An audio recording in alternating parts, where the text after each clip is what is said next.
star breaks through. Funny, it's not a star I see, it's always you. Whenever I roam through roses, and lately I often do.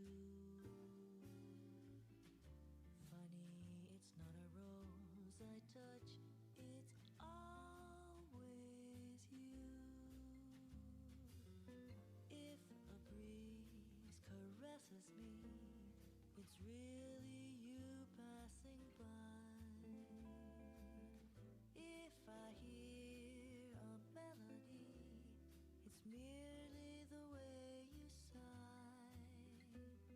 Wherever you are, you're near me. You dare me to be untrue. Funny, each time I fall in love, it's always you.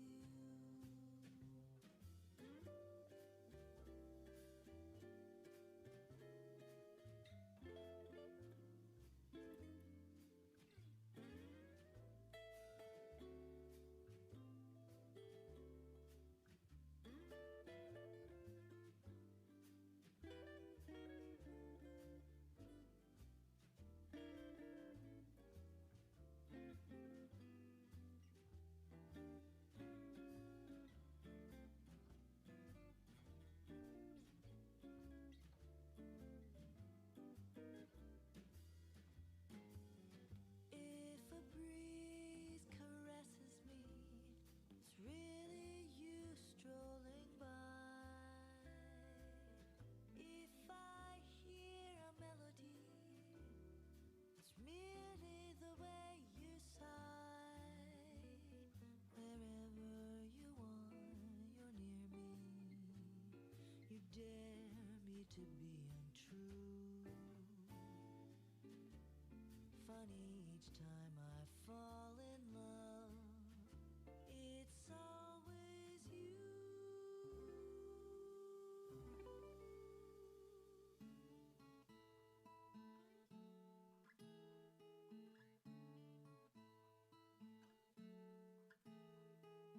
You got a fast car, I wanna take it to anywhere. Maybe we'll make a deal. Maybe together we can get somewhere. Any place is better. Starting from zero, got nothing to lose. Maybe we'll make something. Me, myself, I got nothing to prove. You got a fast car, I got a plan to get us out of here. I've been working at the convenience store. Managed to save just a little bit of money. Won't have to drive too far. Just cross the border out into the city. You and I can both get jobs and finally see what it means to be living. See, my old man's got a problem. Lives with a brother, that's the way it is. Said his body's too old for working. His body's too young to look like his. My mama went off and left him. She wanted more from life than he could give. I said somebody's gotta take care of him. So I quit school and that's what I did. You got a fast car, say fast enough so we can fly away. We gotta make a decision. But if tonight I'll ever die this way. So remember we wanna drive, driving in your car, the speed so fast I felt like I was drunk. City lights lay out before us and I'm felt nice wrapped around my shoulder. And I had a feeling that I belonged, and I had a feeling I could be someone, be someone, be someone.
Bonjour à toutes et tous. Good afternoon, ladies and gentlemen.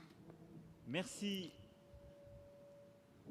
Merci infiniment. Thank you so much for being present today in Paris at the Carrousel du Louvre. And I really do want to thank L'ensemble des chefs d'État, de gouvernement, all the heads of state and government, the Secretary General of the United Nations, Executive Director of UN Women, and the directors of international organizations, ministers, les dirigeants, and Monsieur le Président du Conseil, leaders, the President of the European Council, all the leaders of NGOs, les militants, militants, activists who are present here today and who are carrying the voice of civil society. We are here today and very proud to welcome the Generation Equality Forum a couple of months au Mexique. after its opening in Mexico. And also this is the fruit of collective mobilization that has come an awfully long way. And I'm proud that in France,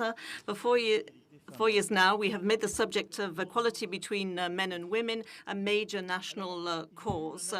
Now, there was a before and an after in terms of the World's Women Conference of 1999, and there will be a before and after for the Generation Equality Forum. And so there doesn't seem to be a translation for two people who are sitting next to me and who don't speak French. And so I think this is going to make this very uninteresting for them. So perhaps we can give a headset to them. I could do this in 2 languages, but it's going to be very difficult for me. I'm sorry, we have. You are extremely polite, disciplined, respectful, but it is clear that you cannot understand what I'm saying. And it could be the beginning of a misunderstanding.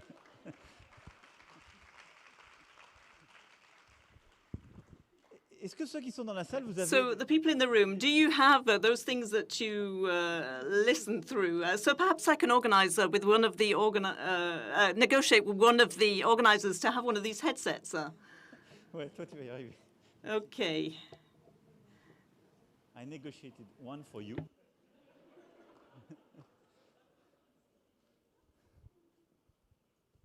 Eh ben voilà. And there you go. Merci, vous êtes adorable. Thank you very much. That's very kind of you. Voilà. Merci Okay, thank you. aux 2 Français qui m'écoutaient avec... So those 2 French people who are listening to me with Merci beaucoup. their headsets and were willing to give up their headsets. So, Je disais, as I was saying, on veut que les choses changent. we want things to change. Ce forum doit être un And forum this forum, and I'm going to be very brief, needs to be a forum for mobilization and also action. là pour dire So we have to be here and be ready to say what we want to do and the money we're prepared to give to back that up. Because what we're dealing with today is about half of humanity. There are many people who confuse the issue of equality between men and women with the issue of diversity. 51% of humanity, of mankind, is faced by this problem. And so we have to face these challenges because it's really urgent. So it's urgent because of the context, and this is not something that we have planned for. I'm talking about the pandemic that we continue to fight against. And this has led to an incredible regression in terms of the issue of equality. Even though men were in the first line in terms of fighting the pandemic, they're also the most impacted. 47 million extra women have now become poor due to the pandemic, and millions of others often have been deprived of health and contraception to the peril of their lives, including in our own countries. And I'm also referring to France. In terms of the lockdown, violence, domestic violence, those have increased greatly. 500 million women and girls are illiterate, and many have dropped out of school. People often said that COVID was an antisocial virus because it hit the most vulnerable people. But on top of that, it's an anti-feminist virus. That's quite obvious. The second thing which justification de cette urgence, So the second reason for urgency is the bad context which is spreading across our continents. There are patriarchal forces who are trying to take over the power again and a return to conservatism. And these people want to challenge the gains that have been made over decades. And while we were preparing for this meeting, and I was struck by a sentence by Simone de Beauvoir, who said several decades ago, never forget that we only need one political, economic, or religious crisis for women's rights to be challenged. And here we are, unfortunately, at that particular stage, and very clearly with different reasons depending on the continent. So religions are being becoming more and more conservative, and rights that we believe to be universal now become options. People who want to drive, women who want to drive cars are being criticized, or so those people who want to wear a veil are also threatened. So this is why we are here today. We are here to say and to show our support for these women, but also to say that their fight is also our fight. We're here for the honor of lawyers and journalists like Mujahideen and the Uyghur women and so many other women as well. We are here for the honor of women who demonstrate against the withdrawal of Turkey from the Istanbul Convention, the Yazidi women faced with the horrors of Daesh. And we are here for all those women who are tired of being second-class citizens, to use a formula created by Rosa Parks. So in terms of all these emergency situations, there is, however, some hope. There's hope because, and I really want to thank those people who have come here despite the pandemic from their own countries in difficult situations to show their support for this fight. And there's hope because we are strong. There are many feminist fights going on, and then the feminist agenda that we are going to be addressing today. And I state very clearly, I claim with the leaders that are here today that I am a feminist because feminism is humanism. Defending the dignity of women, the rights of women, is at the same time defending the dignity and the rights of humankind. They are not separable. The combat of this is a combat for humanity, for men and women together. These are inseparable in terms of their destiny and their conditions. So, yes, the rights of women and girls are universal, just like human rights are. And we cannot give in to this regression, to this backpedaling. And people will explain that because of a tradition, a certain interpretation, or a certain habit, a certain interpretation of religion, fighting against a certain form of decanism, we cannot separate these rights and challenge them or question them. Now, in order to answer this, we're going to adopt a particular methodology, concrete universalism and multilateralism, which we all defend. So first of all, we're going to listen the voices of those who are carrying this and carrying out this fight for equality, the NGOs, international organizations under the auspices of the UN, and we will also act concretely so that life changes everywhere, so that in the morning women the world over will feel hopeful, and we will be able to show that we will not give up on anything. We want concrete results, and this forum must be the forum of concrete results. Thank you very much. I'm going to hand over now to the Secretary General of the United Nations, Antonio Guterres. Monsieur le Président, chers amis et chères amies, President, dear friends. L'égalité de genre est Gender essentiellement une equality question de is pouvoir. first and foremost a Et question de of pouvoir power. dans un monde qui est encore Power largement in a dominé par world les hommes which is et avec une much culture dominated by reste men encore and with a largement culture which patriarcale. is very much Et si- patriarchal. et s'il y a une chose que j'ai appris dans So ma if there's vie, one thing that I have learned throughout my life, and that is that le prendre. power is actually never given up. You want to grasp it, and this is one of the logics that's behind this forum. We want to mobilize the basic movements, the grassroots movements. We want to create coalitions. We want to get the resources that we need to balance these rapport of forces within the world. I've got 5 comments to make on our 5 priorities. Premièrement, Firstly, égalité de droit. equality of rights. Énormément In de this world, there's too much discrimination and too many discriminatory rights. We've got to make sure it's clear that equal rights, equality of rights is actually translated into proper equality, real equality, and that's where the civil society comes in. As the President has said, when we see that there is actually a move backwards by many of the political leaders in the world who are calling into question what we've achieved over years and decades.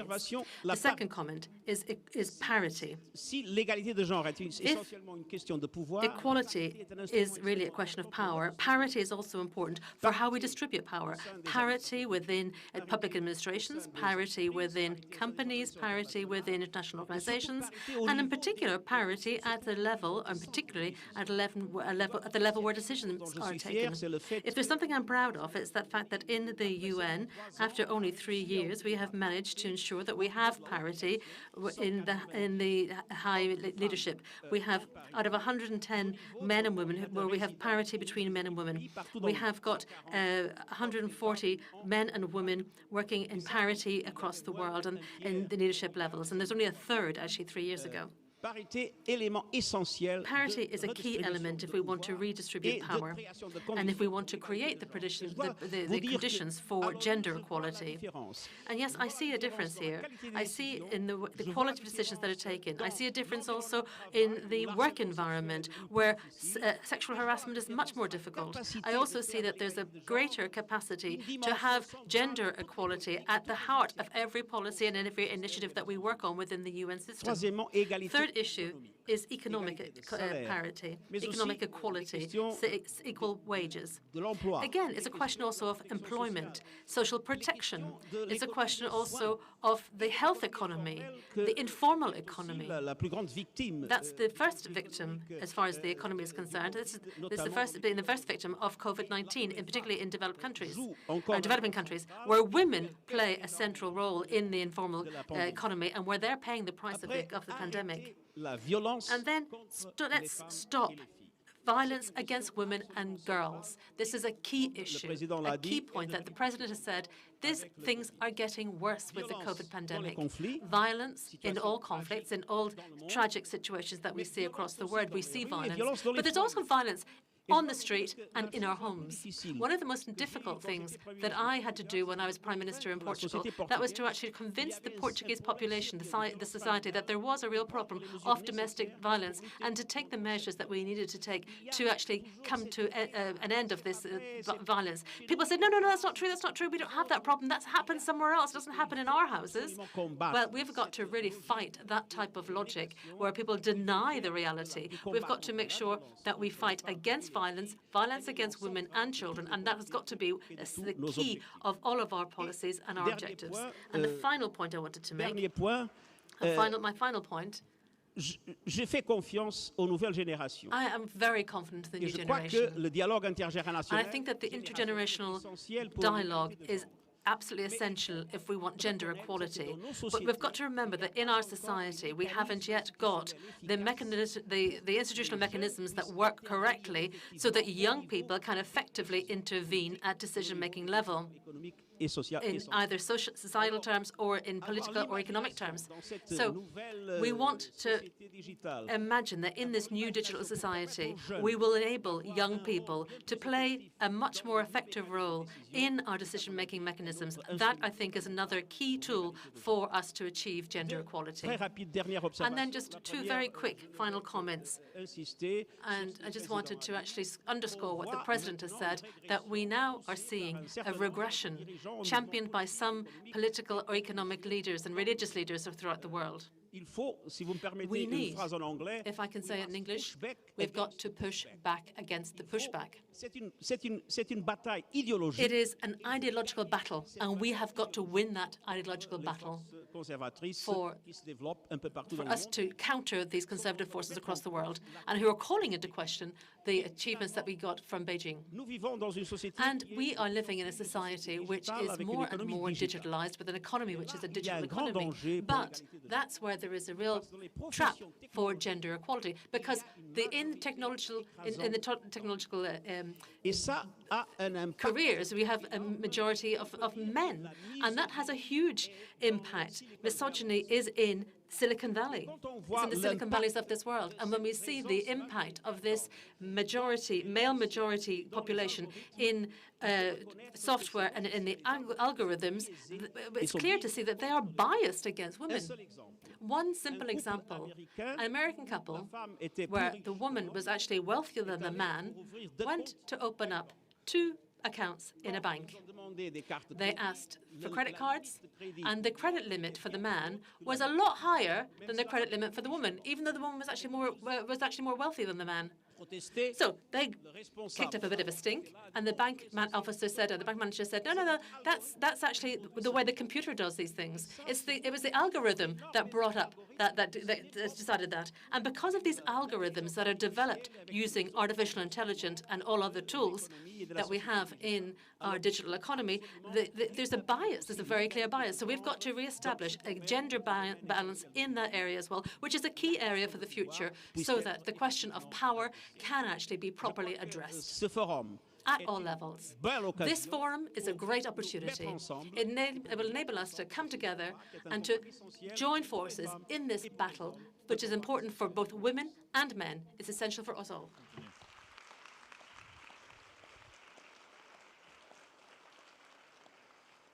Je vais maintenant donner la parole à Madame la directrice d'ONU Femmes. Now I'll give the floor to the Executive Director of UN Women.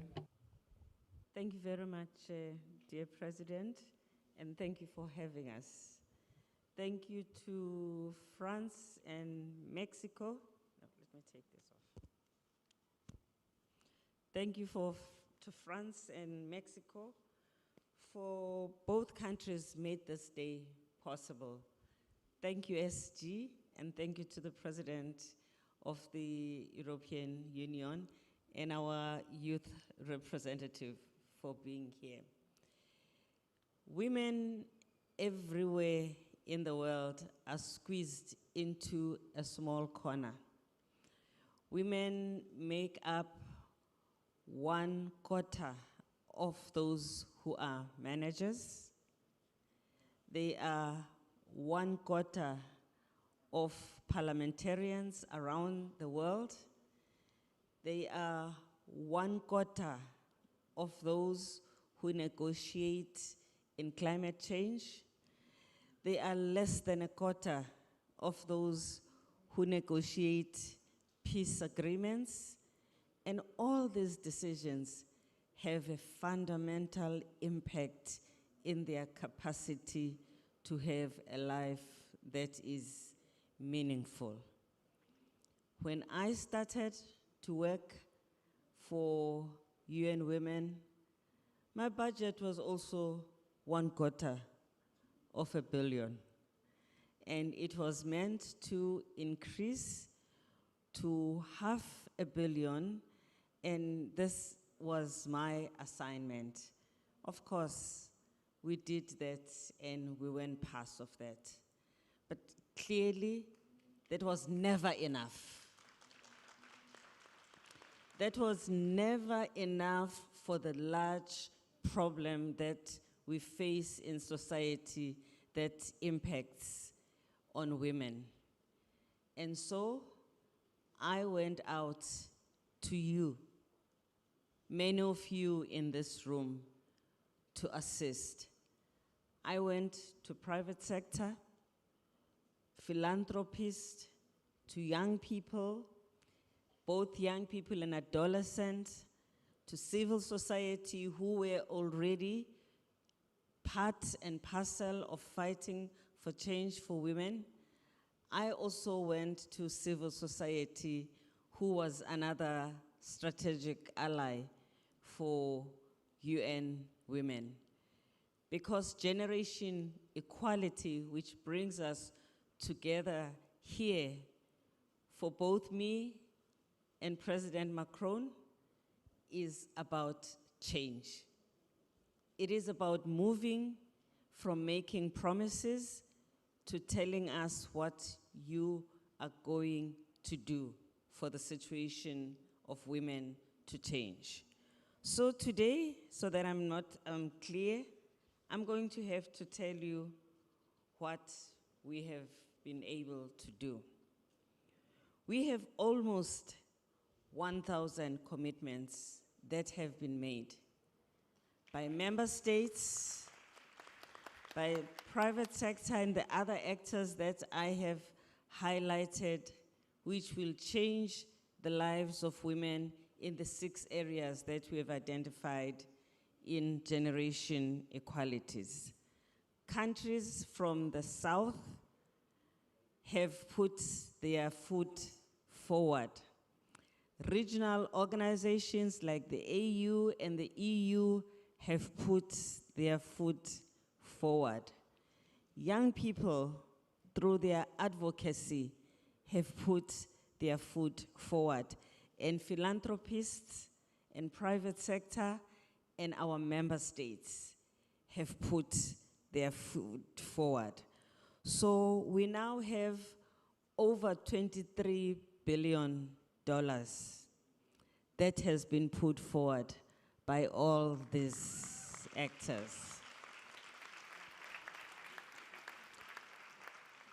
And we're still counting, but maybe President Macron will have a different number than me. Private sector will use some of the money for the changes that need to happen in their companies.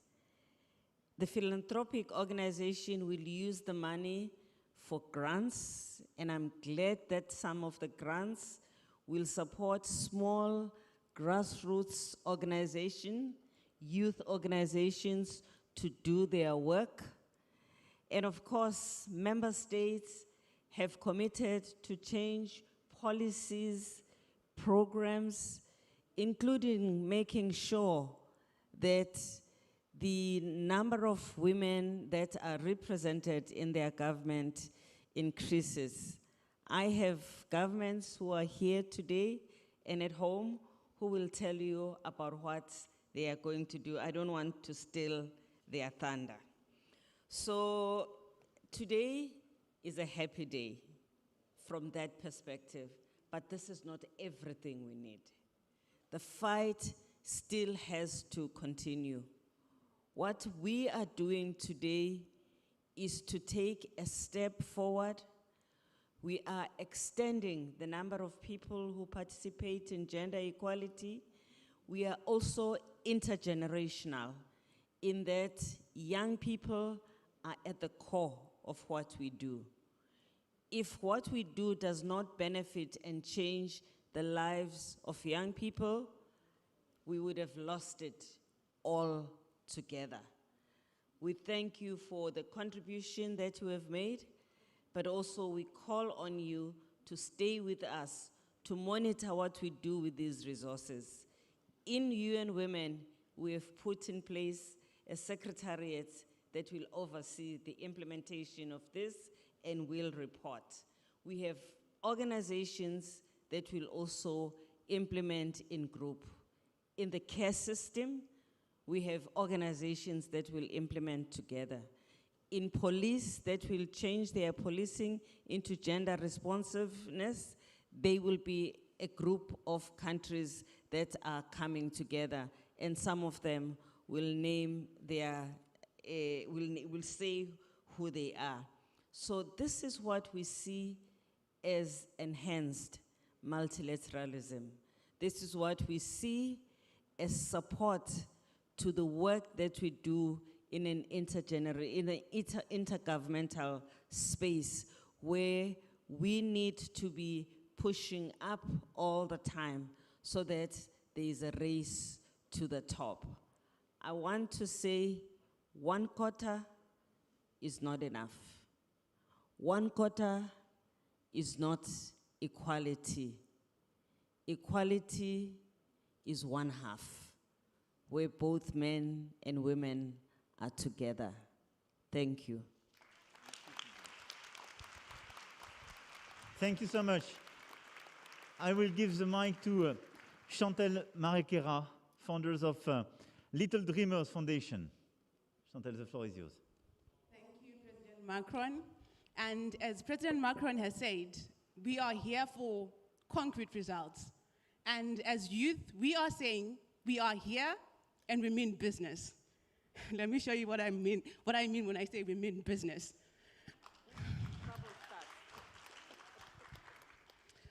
Dear world, I'm here for us to have a conversation.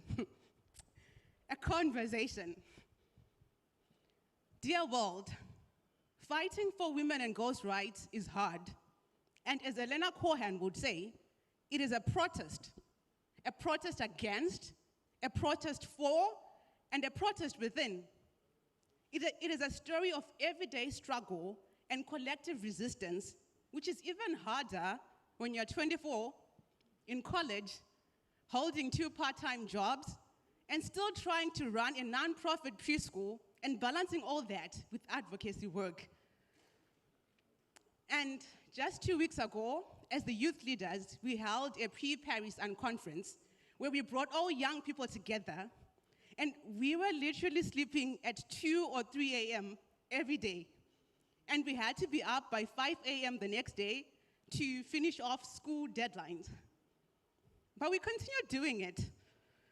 In spite of it all, we continue to fight. We continue to fight because the cause is way bigger than all of us. And it is this cause that has brought us all together in this room today. Hello, everyone. My name is Chantal Marekera, and I am a member of the Generation Equality Youth Task Force.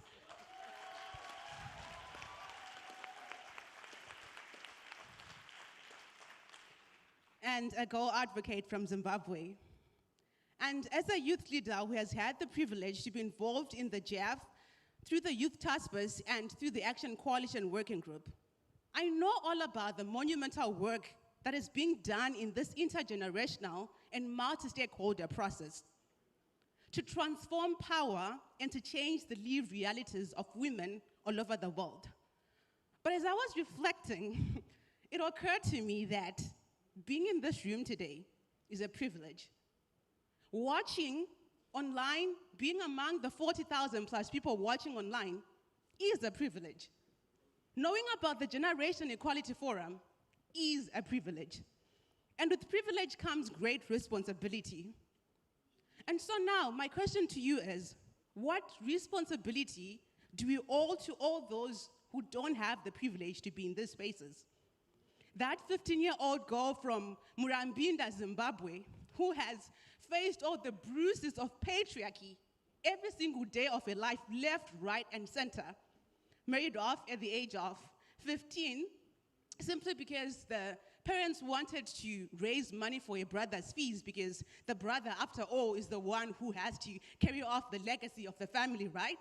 The brother is the one who has to take over the lineage of the family, right? It sounds silly that we're still talking about this in 2021. Like, this is 2021, but here we are. It's the same conversation every year. So now, what do those people want? What does that 16-year-old girl want? That person in Murambinda, in Zarabani, what do they want? What they want is real, substantive impact.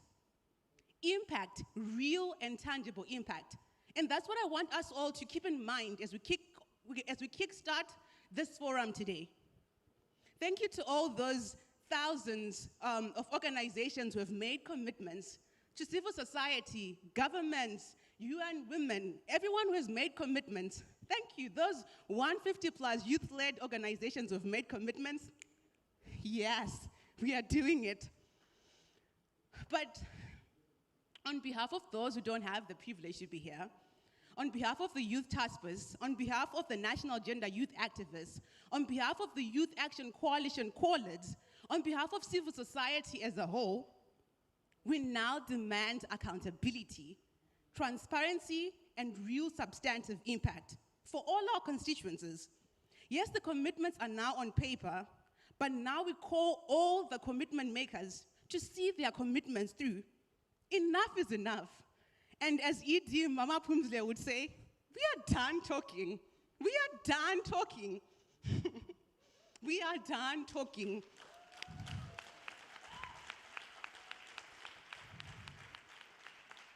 Right now, what we need is transformative change.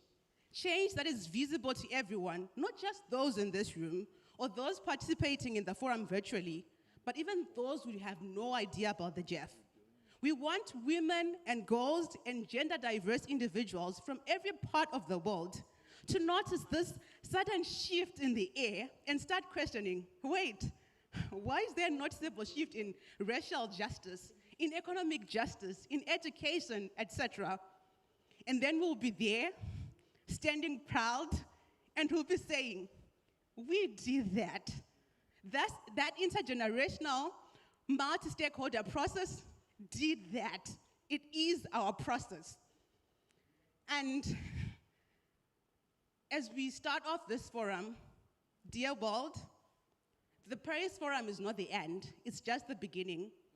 And over the next 5 years, I just want to let everyone who is watching, everyone in this room, everyone who is watching online, I want you all to know that we will be watching, we will be monitoring, and we will hold you accountable to your commitments. Thank you.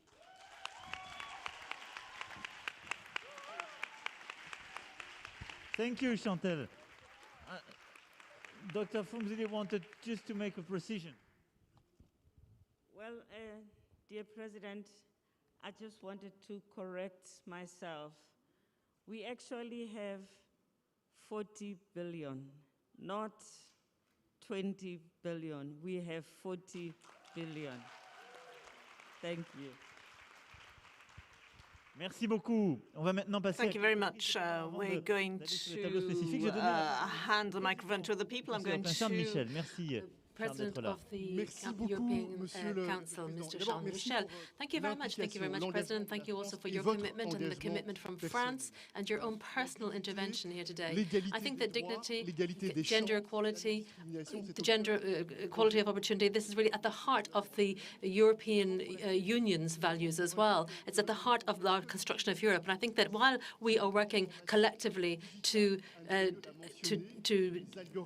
get along with this digital transformation that we're going through. This was mentioned by a previous speaker.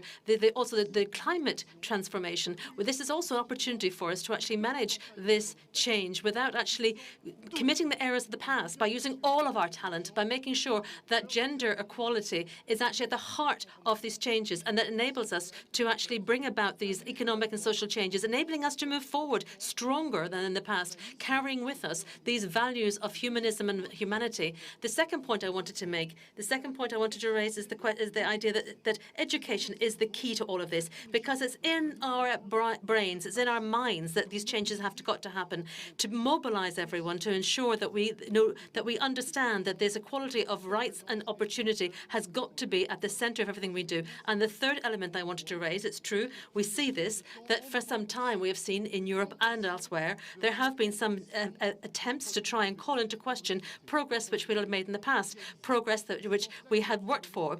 And it's at this time when we're mobilizing for the future at a forum of this type, where we're bringing together people who are sure of the path we've got to take. This is a key juncture, because we've got to be together and stand up together and say, as the Secretary General said, we have got to make sure that we push back those who are pushing back. That's why this forum that we're all attending, we've got to be mobilized, we've got to be together, we've all got to be committed feminists. Humanity can no longer afford the luxury of not actually harnessing half of the talent on this planet. So bravo, well done. I'm optimistic. If we can be together, if we can roll up our sleeves, the world ahead is better. Thank you. Thank you very much, President. Thank you. Now we're going to hand the floor. We're going to move elsewhere. The Vice President of the USA, Kamala Harris, who normally speaking should be online.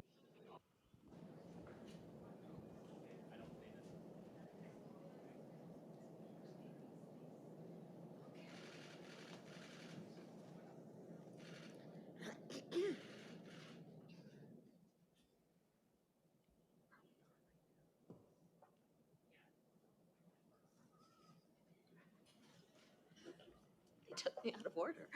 Okay. And it is hot outside. We hear you. Greetings from the White House. President Macron, President Lopez Obrador, Miss. Big applause to welcome you. Merci beaucoup. Thank you very much. It is wonderful to be with you, President Macron, Mr. Secretary General, Madam Executive Director, Chantel, and the Youth Task Force. Thank you for convening this forum. 26 years ago, government and civil society leaders from around the world came together in a forum not unlike this one.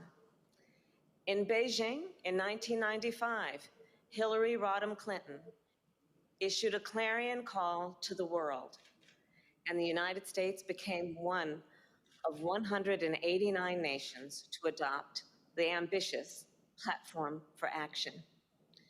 These are points of profound pride for our nation. And for me, it is an honor to be here with you now as we recommit to make gender equality a reality.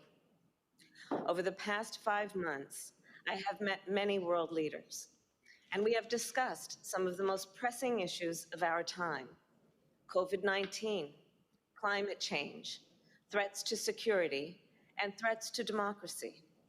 And in these meetings, I have often made it a point to raise the importance of equal participation of women and girls, because I believe, as you all do, that addressing gender equity and equality is essential to addressing every other challenge we face, which is certainly true in light of the current threats to democracy. Around the world, democracy is in peril. Strong men have become stronger. Human rights abuses have multiplied. Corruption is undermining progress, as misinformation is undermining public confidence. And who gets hurt when democracies fall, when democracies falter? Who gets hurt when democracies fail to live up to their promise? Well, women and girls are among those who suffer. At the G7 summit just weeks ago, world leaders pledged to unite against the threat of autocracy. World leaders pledged to unite behind the principles of democracy. And as we move forward, I believe that if we want to strengthen democracy, we must fight for gender equality.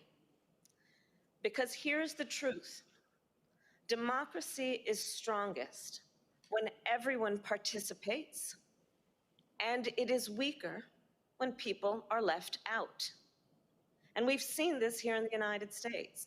When women have access to capital to start a small business, they can participate more fully, and our democracy grows stronger. When women have access to reproductive health care to stay healthy, they can participate more fully, and our democracy grows stronger. When women live free from the fear of violence, they can participate more fully, and our democracy grows stronger. Throughout my career, I have worked to protect women from violence and exploitation. I know what happens when women are supported. I know what happens when women are heard. When women are heard, whether that is in the courtroom, in the workplace, in the halls of government, or at the ballot box. Democracy is more complete.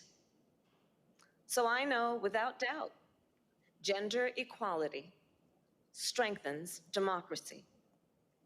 And for our part, the United States will make a number of commitments today to reinforce our own institutions. And these commitments have one thing in common. They will yield results, real, tangible results that improve the lives of women in the United States and women around the world. So in closing, I will address the young leaders who are participating in Generation Equality. I remain hopeful and optimistic because of you. Our world needs your leadership. And in that role, there are two things I want you to remember. First, remember to use the tools of democracy, whether that is the freedom of speech or the freedom to vote.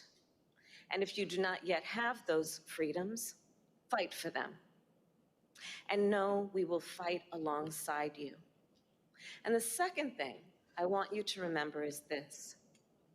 Listen to those people who are not being heard. Respect and embrace those whose experiences are different from your own. And recognize who is not in the room and invite them in. And do not forget the power of your own story. When we bring people in, when we bring in all the people, we are more successful, our results are more impactful, because democracy is strongest, because our world is stronger when everyone participates. Thank you. Thank you all very much. Thank you. Thank you very much. Thank you very much, Mrs. Vice President. Thank you so much for that and for your speech and your commitment. Now I pass the mic. Je vois à l'écran Madame la Présidente de la Commission the européenne. President of the European Commission on the screen, Ursula von der Leyen. Thank you for being with us. La parole est à toi. You have the floor. Merci beaucoup, merci beaucoup. Thank you very much. Thank you, President Macron and Executive Director of UN Women. Thank you for the invitation. Thank you to France and Mexico and to UN Women. Thank you for having organized this forum. We are here because we all have the same desire, the same will, the will to achieve 100% equality for all women the world over. And so we're going to be making concrete commitments for more progress more rapidly all over the world, so that the generation of our daughters becomes a generation of equality. Progress is too slow. In fact, we are now facing a backlash on basic women's rights. Just think about the Istanbul Convention on Violence Against Women. Several EU countries have not yet ratified the convention. Others are talking about getting out of it, and this is totally unacceptable. While we keep pushing against this trend, I will put forward, together with my college that is gender balanced, we will put forward new legislation by the end of the year. A law to combat violence against women, from prevention to protection and prosecution, online and offline. And we will propose to add all forms of hate crime to the list of crimes spelled out in the European Union treaties. And this includes violence against women, as well as hate crimes against LGBTIQ people. Because freedom from fear is the most basic of rights. And it must be guaranteed for all, whatever their gender, whomever they love. Generation equality means much more than protection from violence. It also means quality education for girls, support to women entrepreneurs, expanding sexual and reproductive health rights. The European Union's new budget for foreign policy will contribute to these goals. And you asked to be concrete. It was just approved, and this part of the budget is worth 79 billion euros. At least 85% of the new actions will contribute to gender equality. And at least 4 billion euro will be specifically dedicated to women's and girls' rights and empowerment. These investments and actions will contribute to this forum's global acceleration plan. This is concrete action for generation equality. Diversity makes us richer. The world that we build for the next generation should not just be greener and more digital, but also more equal and more diverse, so that the next generation of women will truly be generation equality. Let's work for this together. And I really thank you for your attention this wonderful meeting. Thanks a lot. Thank you. Merci, Madame la Présidente. Thank you, President dear Ursula. Now I'm going to hand the floor to the President of Mexico.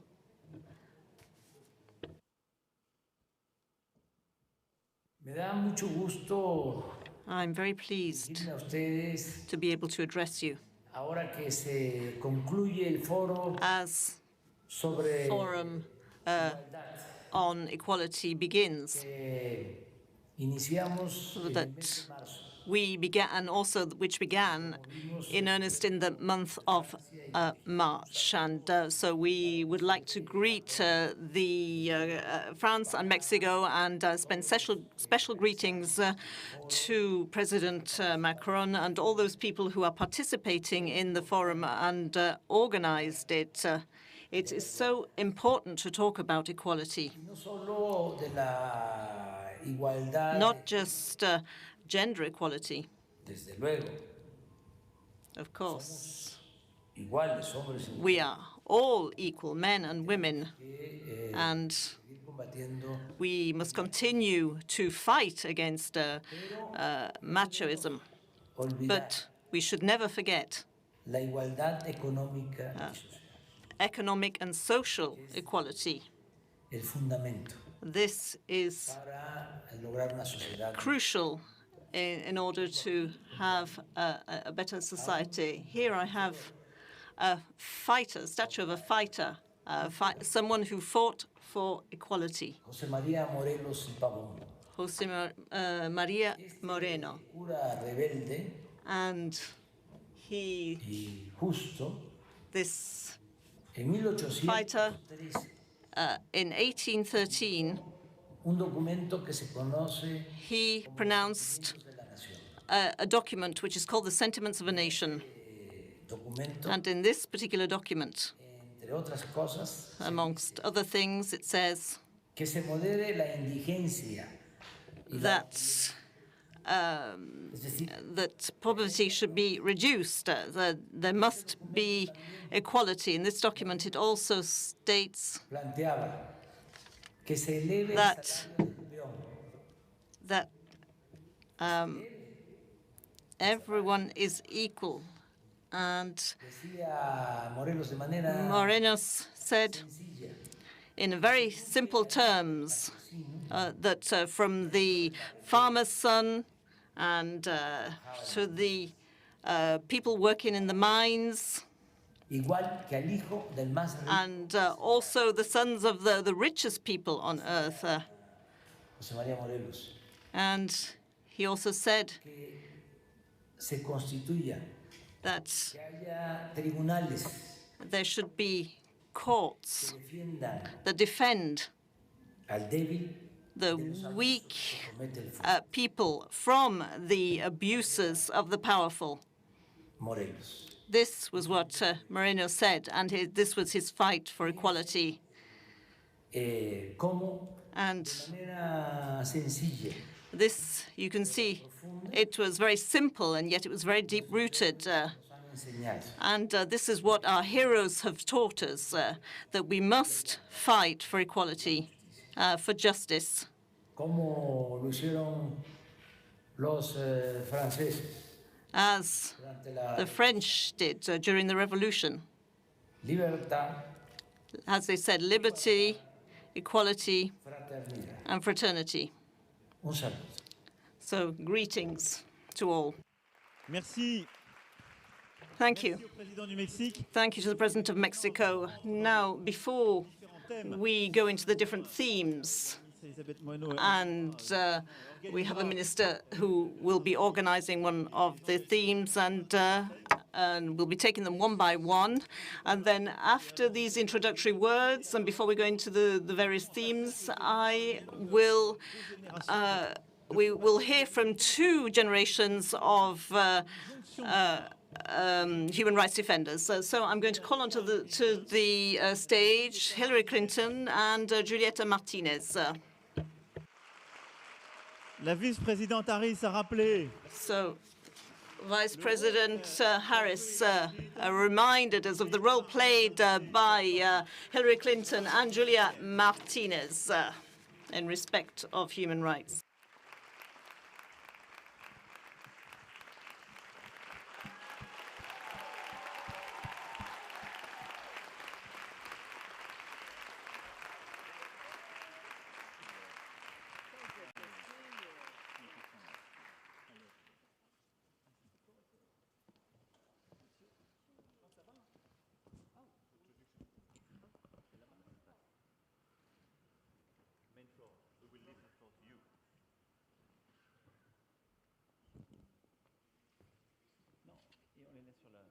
Allez-y.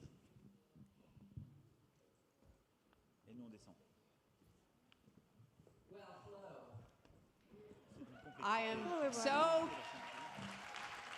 I am so excited to be here with all of you, and particularly with Julieta. And as President Macron just said, this truly is not only generation equality, but also generational equality.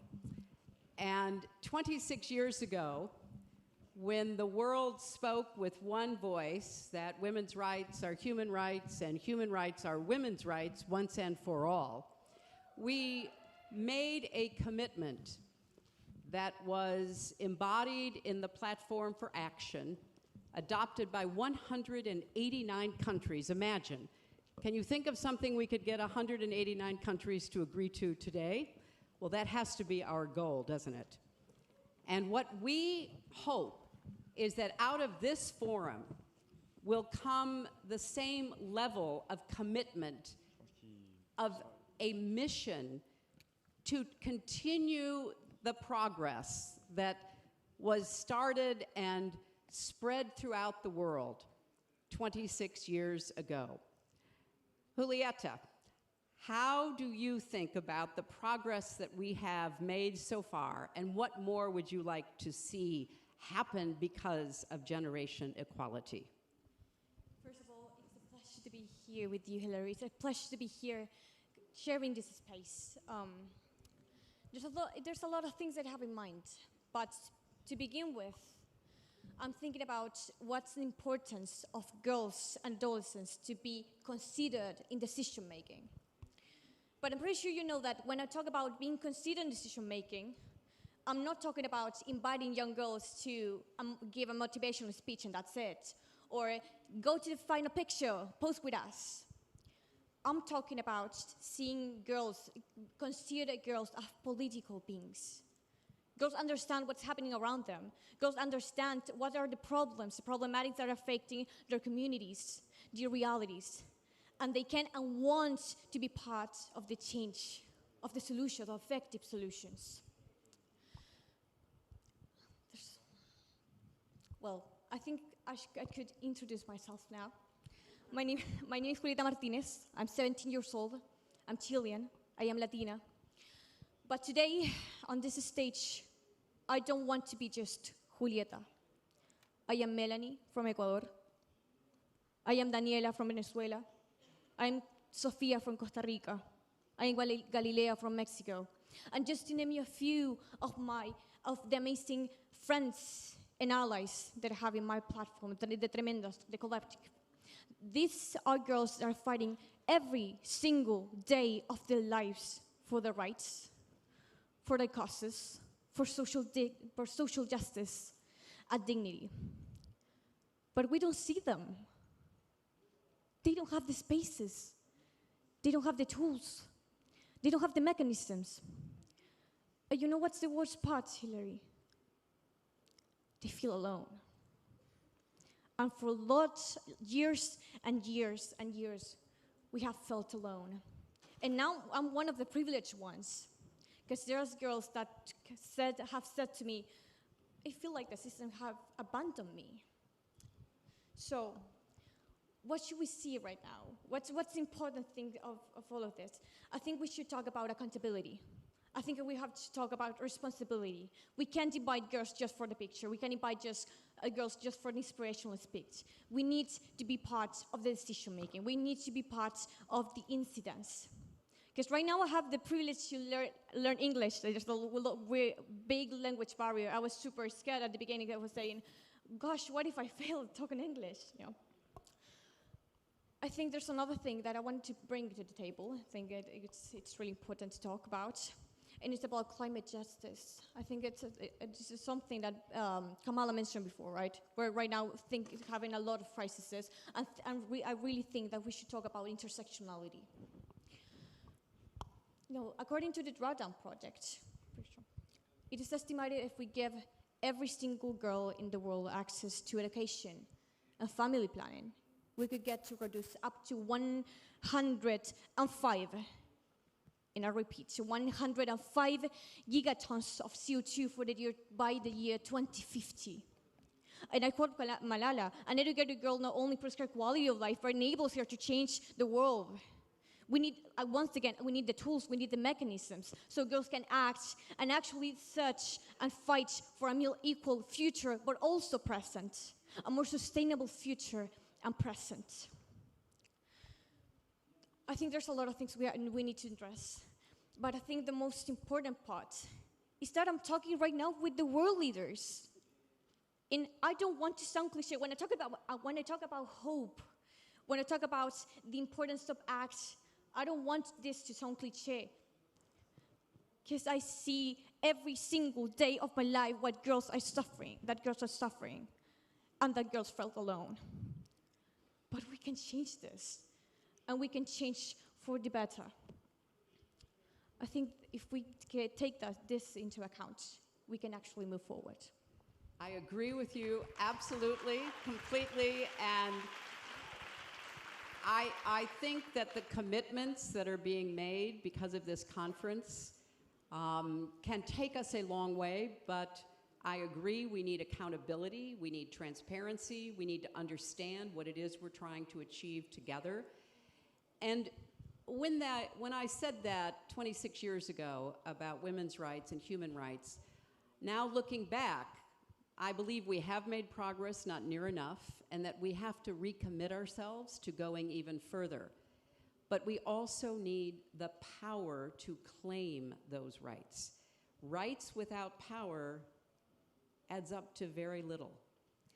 And the way to get that power is through both the kind of organizing and level of commitment that we just heard from Julieta and the young activists from around the world who are here and watching online. And we also need to make sure that the institutions which wield the power in nations, in corporations, in every aspect of the economy and of society will never be able to turn away again, because the demands that will be coming from all of us, but particularly from this next generation, will be unbelievably strong and focused in a way that will demand and expect the changes that these young women deserve. So to all of my veterans who I see here and I know are around the world, to UN Women, which has carried the banner for so many years now, we are grateful for all that has been done. But we have to do now everything in our power to empower those who are on the front lines of change today.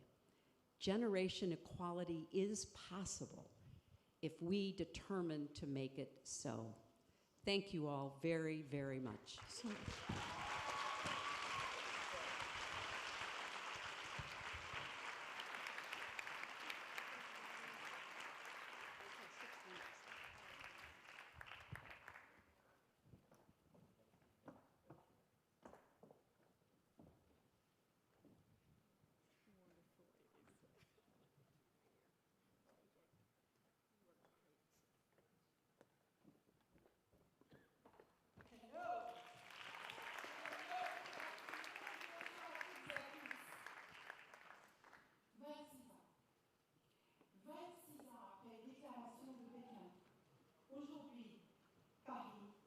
Microphone's not working, sadly.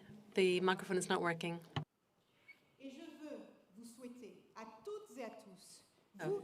It's 26 years now since Beijing, but I want to say to you, all of you in the room, and also the 14,000 people who are actually listening to us online, I'd like to welcome you all to this event in France. Today, this day, and this moment is very important. It's important for equality between men and women across the whole planet. And we're going to start now to have a panel discussion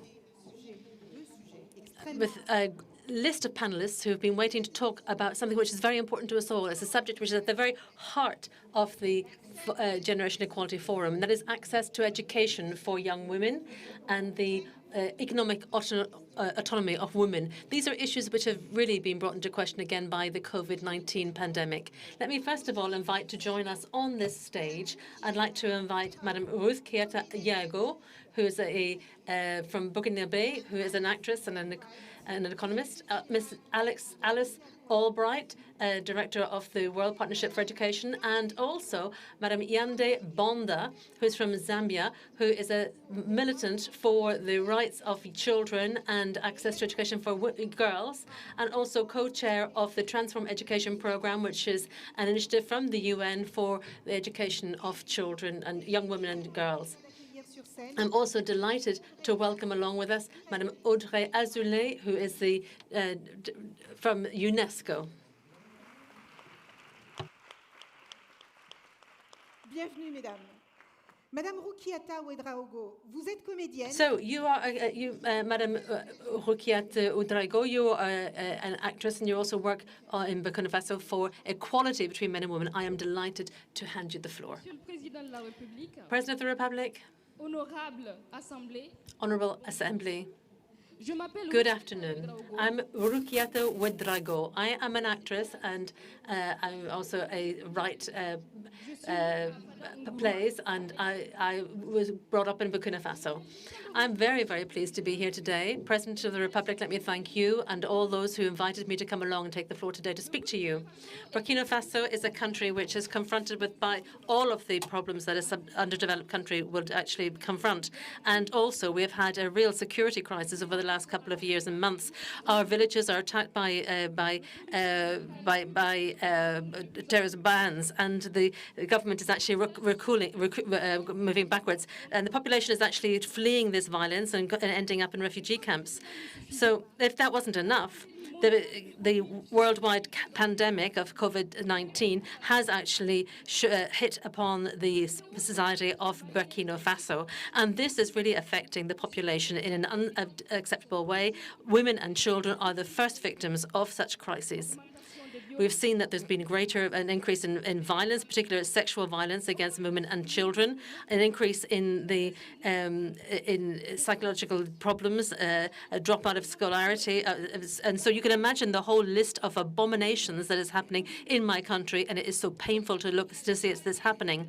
And our country has actually tried to get the country back onto the right path of development, but we have had development aid, but it's been limited because when you look at the general state of the whole continent, in my opinion, the population which is actually suffering most knows actually what they need. They know what is lacking. Civil society does have a savoir-faire. They know actually how they can find solutions to their problems on a daily basis. And what I wanted to look at here today with you is two issues that are of particular importance to me personally. One is female genital mutilation, which is an abomination. There is no excuse for this. I suffered FGM. It's a wound which is inflicted upon young women who then can have serious complications when they reach the age of sexual maturity and maternity.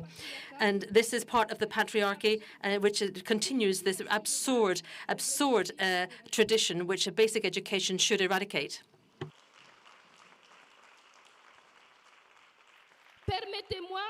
Let me give you a personal example. After I was excised, my mother realized the mistake she'd made, and she then was educated and cultured, and then she actually led awareness-raising campaigns to try and stop FGM amongst our village. But even today, we still have terrorist attacks. Millions of schools have had, thousands of schools have had to be closed, and millions of children, of young girls have been descolarized, and this has led to a huge increase in the number of excisions that have been carried out, and the number of child marriages. And the heart of our society is actually suffering. The schools would enable these women, these young girls, to be emancipated. We're not going to be able to have even an informal economy without an educated young population. This is a time bomb where we have no perspective available for our young people. Only education for women and young girls can actually stop this aberration throughout our continent, and that would bring an end to FGM and forced marriage. I'm insisting upon this. I insist upon the education of young girls, who are the first sacrificial lambs when families do not have the money to pay for all the children to be scholarized. Young women have women are encouraged to have as children as possible to continue to provide a labor force for the country. And the terrorist groups who are trying to destabilize our society is actually attacking schools. For us, it's the associative society, which is mainly feminine in my country, which is actually keeping things going. They create small companies. They create associations which can continue. They can continue to create a social tissue within these populations. Women have very little access to responsibility, and yet they are very much involved in these microactivities. Let's not forget that the development of Africa has rested on the shoulders of women. My mother is one of those women. For many years, she actually led the Zodo Association, which helped young women and young girls who were out of school, taught them how to actually make soap, karate butter, and to help them to farm or to run small corner shops. These women actually achieved talents through this, which enabled them to actually participate in the budget of their family. The Zodo Association has also led to a rise, has also increased awareness rising efforts on trying to overcome FGM, forced marriage, and HIV. So this has been an essential part of our citizenship in my country. So thanks to these microactivities, which is being created by the Association Zodo in my region and in the surrounding region, the local tissue has been able to be repaired on its own. It's actually recovered itself.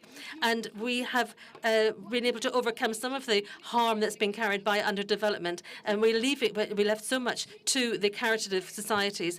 And my father and my older brother have been affected by my mother being sick and having to leave her activities to one side. But because of COVID-19, a lot of women have come back to my mother asking her to actually restart the Zodo Association. My mother is a strong woman. She's resilient. She's a combatant. She's a fighter. And she is like all of these women, all of these African women who wage this war every day. And she said that she's quite prepared to start this association again and to continue with new projects focusing on the difficulties of today by supporting activities that she can see young people are doing. And if we had some aid, if we had aid from international organizations, they could help countries like Burkina Faso to overcome these difficulties. But because of the degradation of our living standards and our lifestyle, we really need to react immediately. Action is needed now, Mr. President. And that is why I'm here today. That is why I'm speaking to you today. I'd like to thank you for listening to me. I'm very pleased that I've been able to present my views here today, and I hope that we'll be able to work together to actually find responses to these challenges that my country is facing. Thank you. Thank you. Now, you will have noticed that we are already late, so I'm going to have the very hard task of asking you to keep to time. Now I'm going to hand the floor to Madame Audrey Azoulay, who's Director General of UNESCO. Thank you very much. First of all, we could start on a positive note. If we look at the progress that has been realized for girls' educations over the last 20 or 25 years, and there's a report, a UNESCO report, which has been published at the same time as the forum, and we have gained 20 points in terms of the number of young girls who finish their primary education. So that is indeed progress, and we must continue in this vein. This progress is very much concentrated in Asia, so it is not equally spread across the world. So this means that we have to work harder in some regions of the world. Girls have multiplied by 3 their participation in terms of higher studies. And the pandemic that we're currently going through came and completely disrupted schooling with the closure of many schools. As you know, in some countries, schools were closed for 25 weeks. And of course, it's the most vulnerable people who were impacted by the closure of schools. And so there is a real risk of regression, moving back. At UNESCO, we think that there will be 11 million girls who may never be able to return to school. And that is absolutely huge. And that's on top of the 130 million girls around the world who are already out of school. So public policies and all the international partners pay special attention to this issue of returning to school for girls. And we should do this thinking about remediation. Of course, the education of girls is first and foremost a right. It's an issue of dignity, but also this has an impact on the whole of society: nutrition, development, health, the economy, health, peace, prosperity. And one of the commitments that UNESCO made at this forum is to find to provide for 80 countries and for millions of girls access to schools, and to support quality. But states must also strengthen, and this is one of the major lessons learned from the pandemic. We must strengthen investment, the objective that we set, and which has also been taken up by many countries in October. 15 to 20% of public expenditure should be devoted to education. You will have the opportunity this year, once again, to make other commitments in terms of education. I'd like to go back over one point, a point which was raised and which is very important. We've worked on this for a long time, and that's the issue of science, of women and science. This is an area where inequality persists. The last report that UNESCO brought out on science shows that there has been no progress. Only 1/3 of researchers are women. And it's even more serious in major issues concerning the digital artificial intelligence.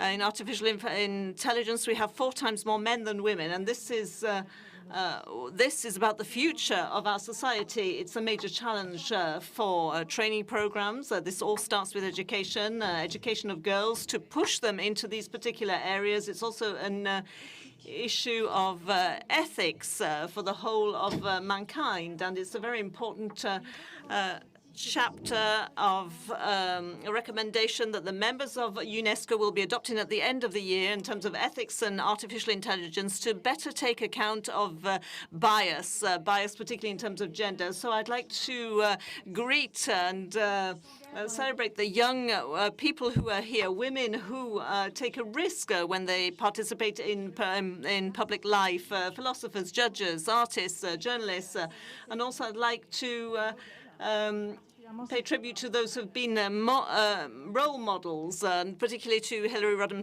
Clinton. Thank you. Thank you, Audrey.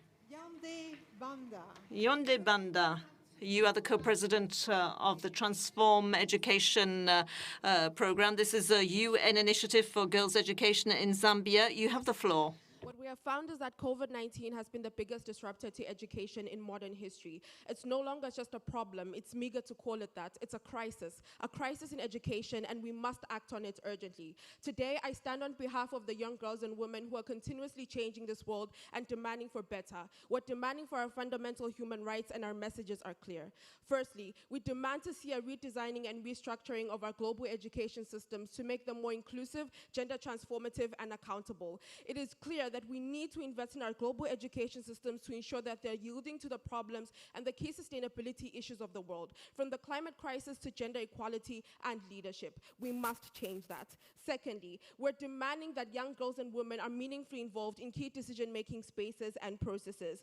We're not just a photo on the face of a campaign. We're leaders of today, we're change makers, and we're frontliners. Secondly, recognizing that girls' education is key and fundamental to building back equal post-COVID-19. We're demanding that education systems are developed and are changed to suit these world's criteria and this world's needs. Thirdly, we demand to see an investment in making schools safer and free of school-related gender-based violence. This involves ending the already wide gender digital divide that has resulted in education becoming a fundamental human right, and instead it has been looked at as a privilege. We're demanding to see that in terms of our health and well-being, girls and young women, and the intensification of resource mobilization to provide adequate resources for menstrual hygiene management and ending school-related gender-based violence, SRHR, as well as WASH facilities. Leaving out these constituencies of education only fuels the patriarchy, and we're not that. We're generation equality. We are also demanding to see adequate funding and resourcing in girls' education. Now, this one is to the world leaders in this room. Those plans to cut down on international and domestic education expenditure will not work. Pack it up and pack it up permanently. We will not allow you to tamper with our future or our funding. Fourthly, we want to be at the table. Let me rephrase. We need to be at the table. We must foster a holistic intergenerational response on acting to the intersections of education, one that is rooted in intergenerational action beyond just intergenerational dialogue. You say that you're all about youth leadership. We say co-create, partner, and fund us, and ensure that we're at the table and meaningfully engaging.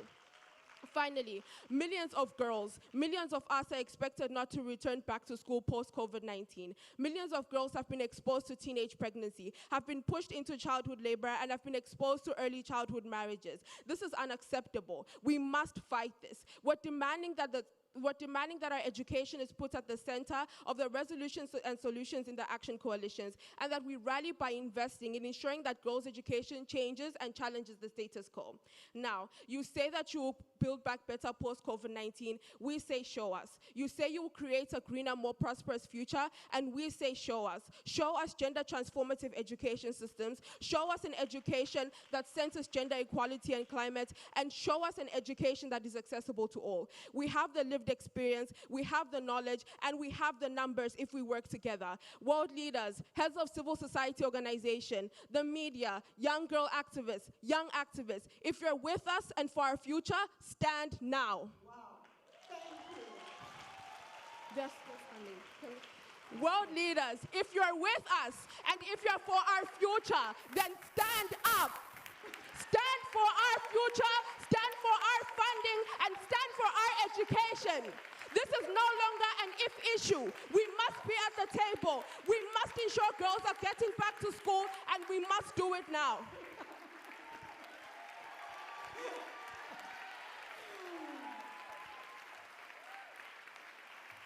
Mrs. Albright, the floor is yours. I think Yande said it all. Well done. Well done. Well, it is an incredible pleasure to be here with everybody this afternoon in person. My last trip to Paris was to Paris before the pandemic. Nice to see you, President Macron. And this is my very first trip since the pandemic, and it is again such a pleasure to be here. It is such an honor to be on the stage with so many incredible activists, friends who have been on this journey for so many years. And lovely to see you, Secretary Clinton.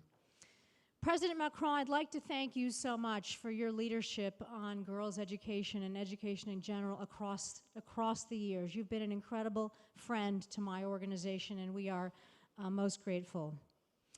Since GPE was founded about 20 years ago, 82 million more girls are in school in our partner countries, 82 million more. So that's progress.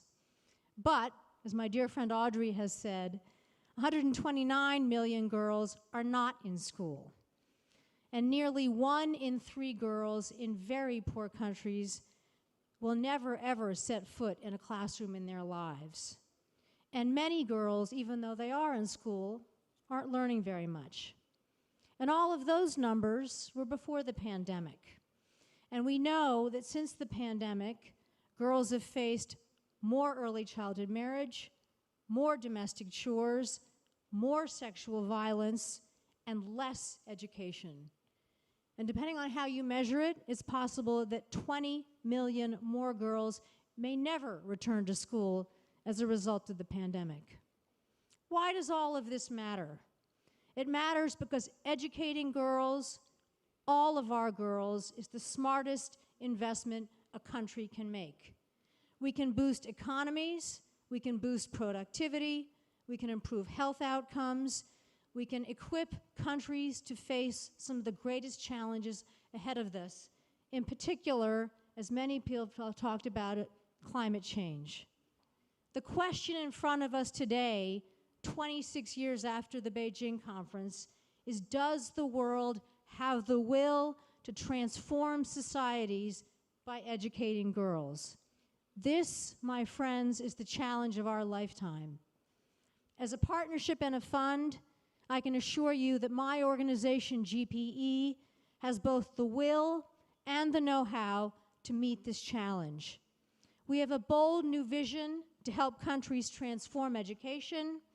We have hardwired gender equality throughout all of our work. We are changing harmful gender norms, and we are identifying systemic and social bottlenecks that make it difficult for girls to get to school. But all of this takes commitment, and it takes money. That is why at GPE's financing conference at the end of July in London, hosted by Prime Minister Johnson and President Kenyatta, we are going to be seeking to raise at least $5 billion for education. Is this ambitious in the moment of pandemic? You bet it's ambitious. But we have no choice to show resolve to get every girl into a classroom. And every girl that we can get into a classroom is a victory over the ravages that the pandemic has had on education. I congratulate all of the young people in the room for inspiring us to do more. Yande and I had a wonderful meeting earlier. Congratulations on your work. And you've overcome incredible obstacles. I also want to think about Caroline, a young girl in Kenya who I know, who said, thanks to my teachers, I can learn and dream at the same time. I am a girl who can raise her hand and say, I am here. Let's get the job done together, and let's show the political will and put the money necessary to get the job done for good. Thank you. Merci. Merci beaucoup, Madame Albright. And thank you very much, ladies, for your inspiring words. I'm now call the next panelist, and we're going to talk... Oh, pardon. Maintenant, nous allons parler de la reconstruction d'une économie plus égalitaire et plus juste. To construct an economy which is much more egalitarian and which is much more effective. So we have with us, we've got a whole new panel. We have Madame Aya Shabi, activist, a Tunisian activist, founder of the Young Pan-African Network and an ex-representative of the Network for Africa. You have the floor, Madam. We are here. We've been waiting for this, n'est-ce pas? I'm really honored to share the stage with powerful women, especially the youngest female head of state. They said we are too young to lead. I mean, I'm sorry to disappoint them, we're not. My name is Aya Shabi. I am a Pan-African feminist. 10 years ago, young women like myself took to the streets and changed the course of history. What you might know as the Arab Spring, but that's a Western narrative. We call it the Revolution of Dignity. Because our slogan was, شغل حرية كرامة وطنية. Jobs, freedom, dignity. It has always been a revolution for economic justice led by women and young people. Because poverty is sexist. Young African women today are enslaved in human trafficking. They are dying in the Mediterranean. Sexist, discriminatory, Islamophobic laws today ban young women from wearing hijab in some countries and enforce hijab in other countries. Maybe the only advantage we have since 1995 is technology. And even with the digital economy opportunity, 70% of Africa is offline. How are we going to change all of that and add to it a global pandemic? How many of you here are not vaccinated? Not vaccinated. I am not, and I can tell you, young women in Africa do not have access to vaccines and cannot afford $80 COVID test and 150 euro visa fees. And many of them are not here because of that. So how are we going to change that? What action are we going to take today? This is intersectional. It cannot be fixed by creating jobs and teaching girls how to code. Poverty cuts across everything: digital divide, exploitation, border policing. So we need to do something differently this time. We need to use this historic moment to do something differently. And my generation is calling for a new approach to leadership, intergenerational co-leadership. Because we cannot inherit systems we didn't co-design. And we're the youngest population in the world, damn it. We have the demographic power, the voting power, the innovation power, the youth-led accountability power. I don't want, as a millennial, to build back better the economy. I want to build forward with equity and feminist economics. We need to change the system because the current system does not work for us. The current racist, patriarchal, neo-colonial system does not work for us, does not provide equal pay for equal work. And the other issue I want to raise is funding. We need to stop talking about gender equality and start funding gender equality. 40 billion, that is an amazing commitment, but that funding should go directly to women and girls most vulnerable, should go directly to organizations in the grassroots, should go to Jeff Youth Task Force who have done an amazing job. Merci. Merci infiniment, Aya. Juste une minute, s'il vous plaît. I just want to end with the fact that we as young women are ready to co-lead with you. In fact, we developed Africa Young Women Beijing Plus 25 Manifesto with 10 bold demands. So we're coming here to ask you, are you ready to lead and co-lead with us? Are you ready to really take these next 5 years to the next level? Are you ready to unite behind the young feminist agenda? Because we want progress, not promises. And generation equality cannot afford to move forward without Africa and without young people. Thank you. The last thing I want to say, I'm sorry, because I'm probably the only civil society on this panel, and I would love to hear from the other panelists, especially on the funding issue. I am really sometimes troubled.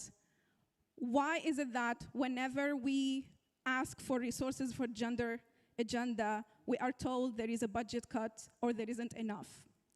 When there is no budget cut to dig up fossil fuel to destroy the planet?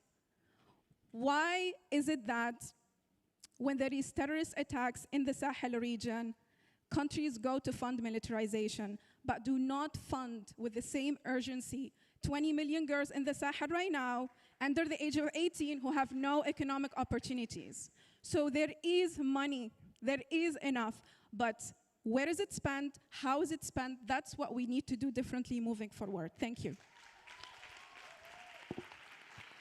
Merci, Aya.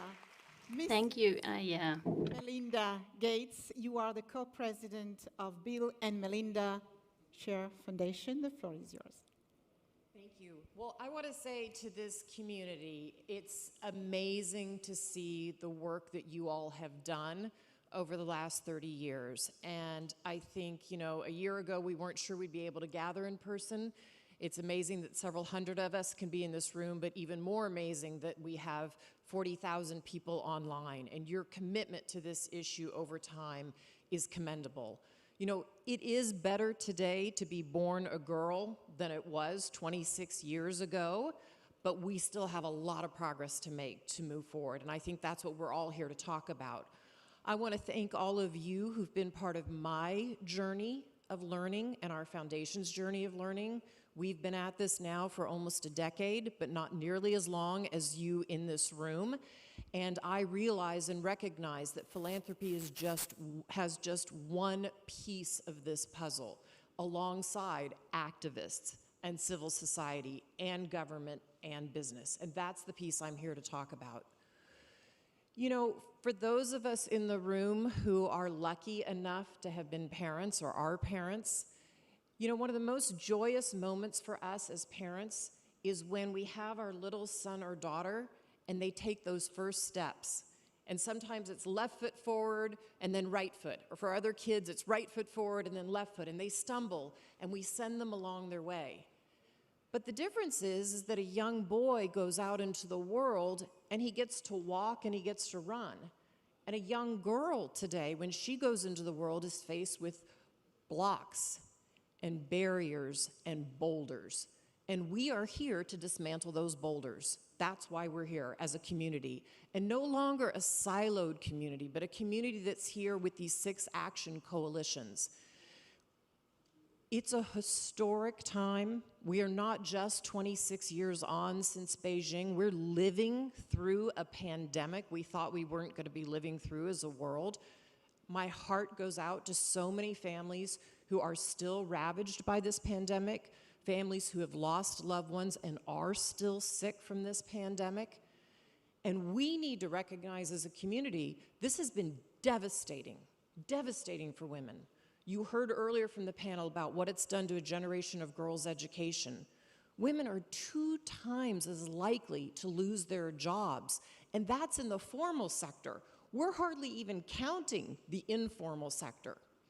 Childcare is one of the most enormous barriers that women face alongside gender-based violence. In childcare, women were already doing 75% of it before the pandemic. Now they're doing on average 9 hours a day. Women's health has been affected. Our health systems are starting to fail. Women aren't going there for prenatal visits to deliver their babies. They're not getting contraceptives.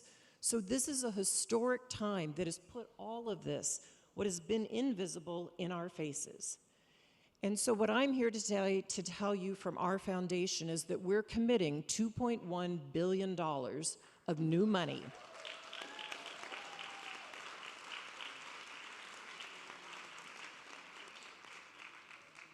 We are here as a community to help women, all women, get their power and their influence, and to use it in every possible way. So the 3 action coalitions that we were part of were the economic rights and justice.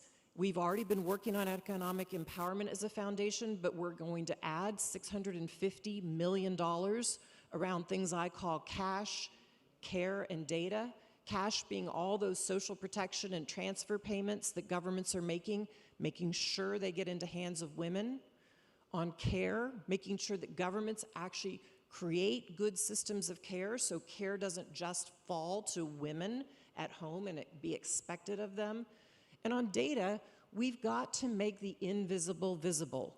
We've got to pinpoint places in women's lives and girls' lives where we can intervene and we can then make investments. The second area of our focus will be that of sexual health and reproductive rights. We participated in that group, that working group. I think you know we've been working on women's health for 20 years and family planning for almost a decade. We're going to put another $1.4 billion in that area. When women have the right to access contraceptives and time and space the births of their children, it leads not just to their empowerment, but to decades and generations of empowerment. And lastly, in the area of feminist leaders and movements, which we were also part of that working group, we're adding $650 million, we're adding $100 million over the next 5 years to make sure that we really have women who can lead in all places of power, in law, economics, and health. Because women not only should have a seat at the table, they should be in every single room where policy and decisions are being made. What I know is that if you lift up women, if we lift up women and make sure they can use the voices they already have in all places of power, and they have their full power and influence in the world, those women and girls will lift up everybody else. Thank you. Merci beaucoup. Merci, Madame Gates. Thank you very much, Madam Gates. Mrs. Sanna Marin, you are our very youngest Prime Minister, and the floor is yours from the Republic of Finland. Well, thank you so much. And first, let me start by thanking you, President Emmanuel Macron, for your leadership. And Secretary General Guterres, your recent election for a second term is also a vote in favor of our common efforts. Your strong stand on behalf of gender equality sends a powerful global message. And I also want to thank all previous generations that have fight for equality. We wouldn't be here without your work. We need everyone on board in our efforts, women and men. A society that is good for women and girls is a good society for everyone. This conviction has made my country's success possible. My generation knows what great opportunities technology presents for us. During the COVID-19 pandemic, technologies have helped to address very concrete problems. Girls and boys alike have had access to school lessons, for example. That said, technology can only bring about progress on equality where it is available. Existing inequalities have also deepened. Globally, new challenges such as online harassment, abuse, and hate speech against girls and women have become even more acute. A shadow pandemic, as you might say. In our Action Coalition on Technology and Innovation, our efforts range from getting more women into tech to tackling online gender-based violence. We must also address the needs of girls with disabilities. Education is at the center of our attention. Companies from startups to big tech have joined us in addressing online violence, for example. We work at the Council of Europe, within European Union, and in the Freedom Online Coalition, of which Finland is the chair in 2021. Finland is also joining UNICEF in 2 joint commitments. A group of Friends of Generation Equality works in the European Parliament thanks to a Finnish initiative. We are happy to announce that the D4D Hub, with its 11 member states, is leading the way here as a commitment makers. Your Excellencies, ladies and gentlemen, as part of our official development assistance, we will allocate a total of 100 million euros to advance the goals of generation equality over the 5 years to come. Finland will allocate 80 million euros of this amount to advancing gender equality in technology and innovation. 20 million euros will be allocated to advancing sexual and reproductive health and rights. In addition, the Finnish Development Finance Institution has committed to increasing its investments to bridge the digital gender gap to 50 million euros. The total Finnish contribution in support of the generation equality goals in developing countries will be 150 million euros. Our commitment also includes being active on the international stage, especially in advancing the women, peace and security agenda. The rights of women and girls and gender equality are a priority in our bid for membership of the UN Human Rights Council for the 22 to 24 term. I invite others to join this bold journey as commitment makers. Only together can we bring close the digital gender gap, create safe digital spaces, and ensure an equal future for the benefit of all. Thank you so much. Merci beaucoup. Merci, Thank you. Thank you very much, Madam Sanda. And now I should like to hand over Marie Pangestu, who's Managing Director of Development Policy and Partnerships at the World Bank. I think it's working. Oh, okay. Yes. It turned itself on. Excellencies, Secretary Guterres, President Macron, ladies and gentlemen, and friends of this amazing community, whether you're here or listening to us virtually. First, on behalf of the World Bank, let me thank His Excellency President Macron, the government of Mexico, and UN Women for organizing this amazing forum at this critical juncture of time. And we have heard from many that COVID-19 has really exposed and exacerbated the deep and persistent inequalities around the world, particularly for women and girls. And the impacts have been very devastating for women and girls, for their families, communities, and societies. And I know all of us here today, we've heard it from all the previous speakers, agree that this is just simply unacceptable. Especially we heard from the next generation, Juliet, Chantal, and Yande, and many others. So we really have an opportunity now to fix the systems, practices, and funding in order to build a more inclusive recovery. This includes doubling efforts around women's empowerment and entrepreneurship, education for girls, and better access to sexual and reproductive health services. This is why the World Bank has significantly scaled up its commitments in this area through legislative and policy change and financing. This year, our commitments will reach a record of 4.2 billion in sub-Saharan Africa alone, which is more than double the amount provided the previous year. So this amounts to 6.3 billion, which will be implemented in the next year. And wait for it, there's more. And we plan commitments of 4 billion, up to 4 billion, in the next coming 2 years, depending on an ambitious IDA replenishment, our fund for the poorest countries. So in sum, this will allow the bank to reach 10 billion by 2023, adding 12 African countries, and most importantly, improve the lives of an estimated 160 million women. The current replenishment of IDA is building on this fundamental development pillar, aiming at continued strong and ambitious engagement in favor of women and girls. I think we all believe that it's not just the policy reforms, but the financing. So through both, we will work to accelerate the scale and ambition of girls' and women's empowerment.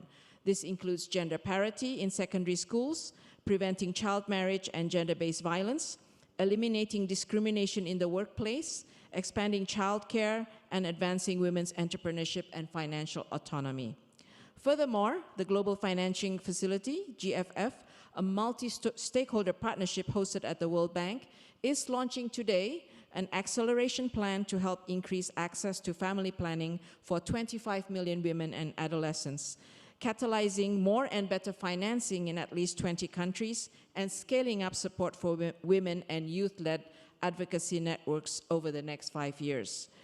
Together, as many of you have said, we can reclaim the gains and flip the script to make gender equality a reality. Remember, 1/4, not 1/2, as Phumzile said. So our target is 1/2. Let's join hands and do it for our sisters, daughters, and granddaughters. I thank you. Merci. Merci beaucoup. Thank you. Thank you so much, Ms. Pangestu. Now we're going to hear some messages from two leaders who couldn't actually join us here in person today, but we know their commitment to gender equality. First of all, President Cyril Ramaphosa, President of South Africa, and Angela Merkel, Chancellor of Germany. Your Excellency, President Emmanuel Macron, thank you for hosting us for what is a defining moment in our shared struggle to end gender injustice in every corner of our world.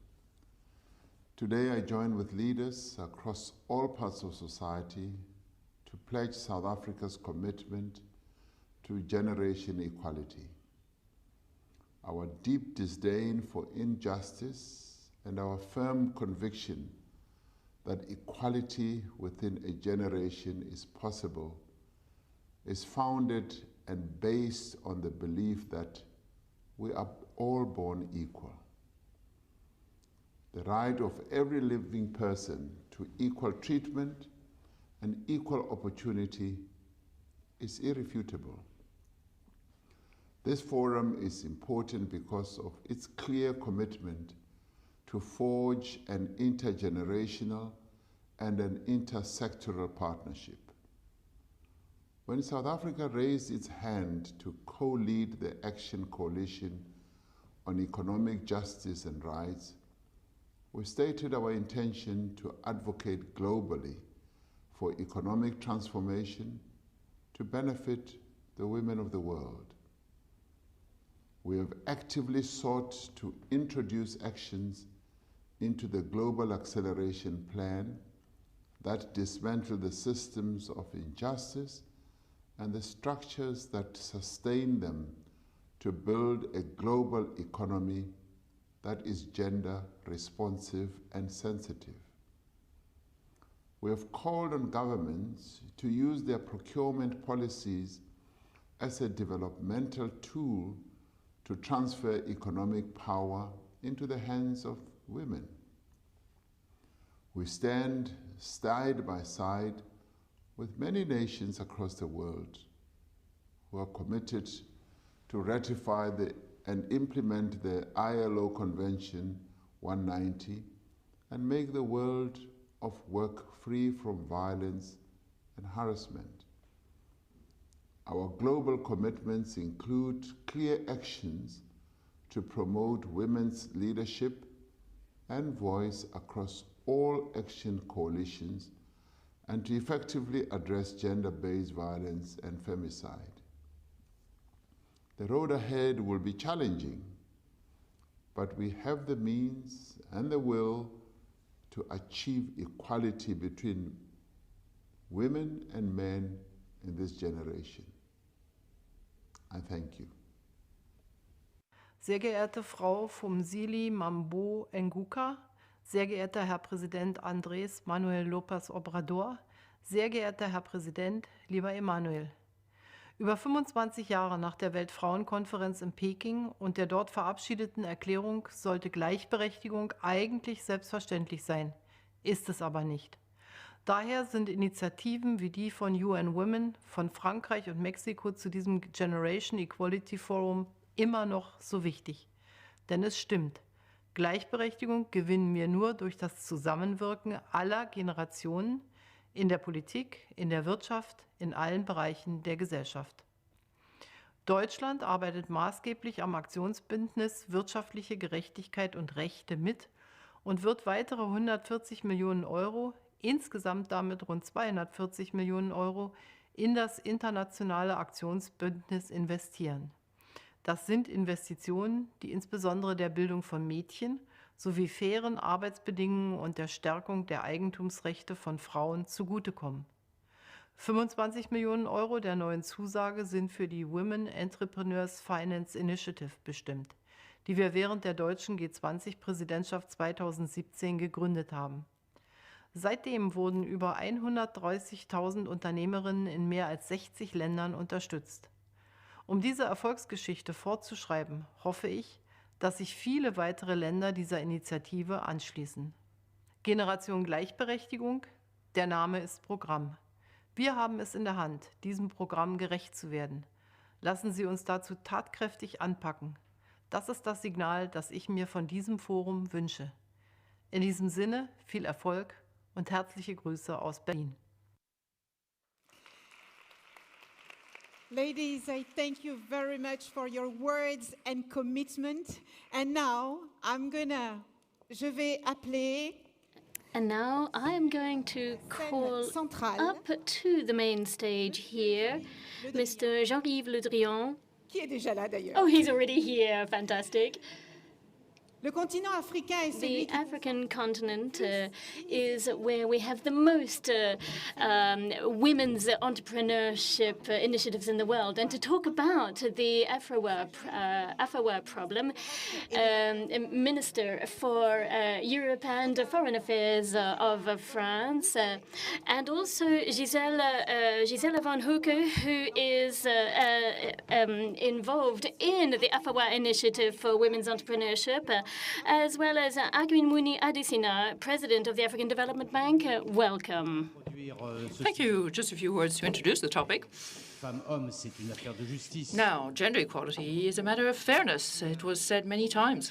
But it's also a fantastic driver for economic advancement, as long as there are no discrimination or boulders or obstacles, and if trust is there. So that's why President Macron decided to take on this initiative. When we met in Biarritz at the G7 meeting in Biarritz a couple of years ago, we decided with the African Development Bank to launch the AFAWA Fund, Affirmative Finance Action for Women in Africa. And this has allowed us to support many initiatives that Gisela is going to tell us more about. Gisela, you have the floor. Hello, my name is Gisela Mudumbi Vanouk. I'm from the DRC, and I'm the founding director of Zuri Luxury, that does hair extensions and cosmetics, especially for dark-complexioned women like myself. I launched Zuri in 2016 when I went to live in Rwanda in the DRC, after noticing that there was a great potential for a great market for hair extensions and cosmetics in Africa. In the beginning, my husband and myself put all of our money in to the business for my sister and I to set up our business and sell hair extensions and wigs from our car. So very soon, we saw great demand for our products, but we didn't have the funding to be able to provide the necessary products. So we tried to find money. We went to banks, to investment funds all over the world, but unfortunately, we didn't have the necessary guarantees to interest them. In 2020, things became a lot more difficult with the pandemic, of course, and the majority of our operations were closed down. Now, it's thanks to the AFAWA program and the Ladies First program of the DRC that we managed to raise the funds that allowed us, first of all, to overcome, or rather to survive during the time of COVID, to double our income, to hire more than 30 people, out of which 80% were women. So all of this to say that the AFAWA program had a positive impact on myself, on Zuri, but also on the lives of all of our employees and our network of distributors. So this program made of me a multiplier of successes. So I would really like to thank the program, AFAWA program, and I can only encourage them to provide their financial and technical support to women in Africa. I hope that my story can show that women in Africa can set up a business. They only need to be given a chance. Well, congratulations to you, President Adesina. The African Development Bank was a first-hour partner of the initiative set up by President Macron. How do you work with other banks to be closer to those who need the funds and to do away with the hurdles? Well, thank you very much to all of you. Thank you for your commitment. Thank you, Gisela, for your fantastic achievements.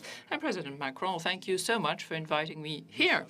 To this commitment, I can only pay tribute to your commitment and your global leadership. So this is really an unusual situation, and I would like to thank you on behalf of the region. The issue that we just had about Gisela is marvelous. Women run Africa. and they should run Africa, I think. But businesses, they create more businesses than men, actually. But the problem they have is they don't have access to financing, just like you said. But there are two basic issues. Financial institutions basically discriminate against women. And secondly, is that a high risk premium they have to pay when they have to go look for money. So I don't even know what we are really de-risking. Women pay back their loans, 99%. So what we're really de-risking is actually bias against women that we are de-risking. But that be as it may, I want to thank President Macron for his leadership in helping us to raise $450 million to set up the AFAWA, Affirmative Finance Action for Women in Africa, guarantee facility that will de-risk lending to women so that they can lend more to women. Our goal is to basically raise $5 billion for women like Gisela and so on, and it's working. At the bank, we are doing it, Minister, at two levels. One is from the bank itself, in terms of our loans, our equity, our guarantees, lines of credit, and so on, which we give to financial institutions to lend to women, but also from the AFAWA guarantee facility, which is the one you talked about. But I just want to give two examples before I just close up. One is from the bank side. Just last year, we gave $138 million to banks to lend to women. And I want to just talk about three of them. One is we gave $35 million to women that are in Zambia.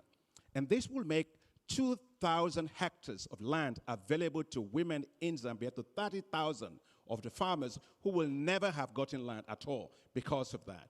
The second one is like in Togo. The Prime Minister of Togo is here. We have $1.2 million. Looks small, but it's not too small because you have women that have fistula, women that actually are marginalized, women that are actually handicapped, that we're able to support. So it's not just about the rich or the big, but also for those that are not so much privileged. And finally is that with the AFAWA guarantee facility itself, we have signed a guarantee facility of $250 million with the Africa Guarantee Fund, and that will allow us to raise $2 billion by the end, for women. And this year we expect to have $500 million of payout to women. I just close, Minister, on this. It's not just about women, issue of money. It's about equity, it's about fairness, and it's about respect. And that's why for us at the African Development Bank, I signed a decree this year that all our projects, sexual violence against women, zero tolerance for that, all the things at the bank, 100% of our operations must demonstrate what they are going to do for women or we're not going to fund them. Women businesses are bankable. We have seen that from Gisela. Monsieur le Président Macron, vous avez fait President gagnant, il faut continuer. Macron, you bet on a winning situation, and we won. Thank you very much, Mr. Adesina. Well, there are many women entrepreneurs supported by AFAWA. This is a good start, but there are many other opportunities, room for progress, as long as we get their projects known and we get the support from you, Mr. President. Thank you very much. Thank you once again.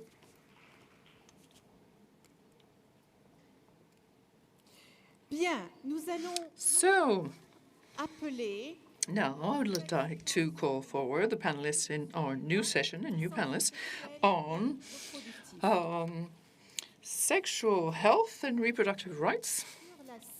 And right here, we're going to have Mrs. Clementina Sukhanov, Mr. Alberto Fernandez, President of Argentina, will be with us through a live video streaming, and Natalia Kanem.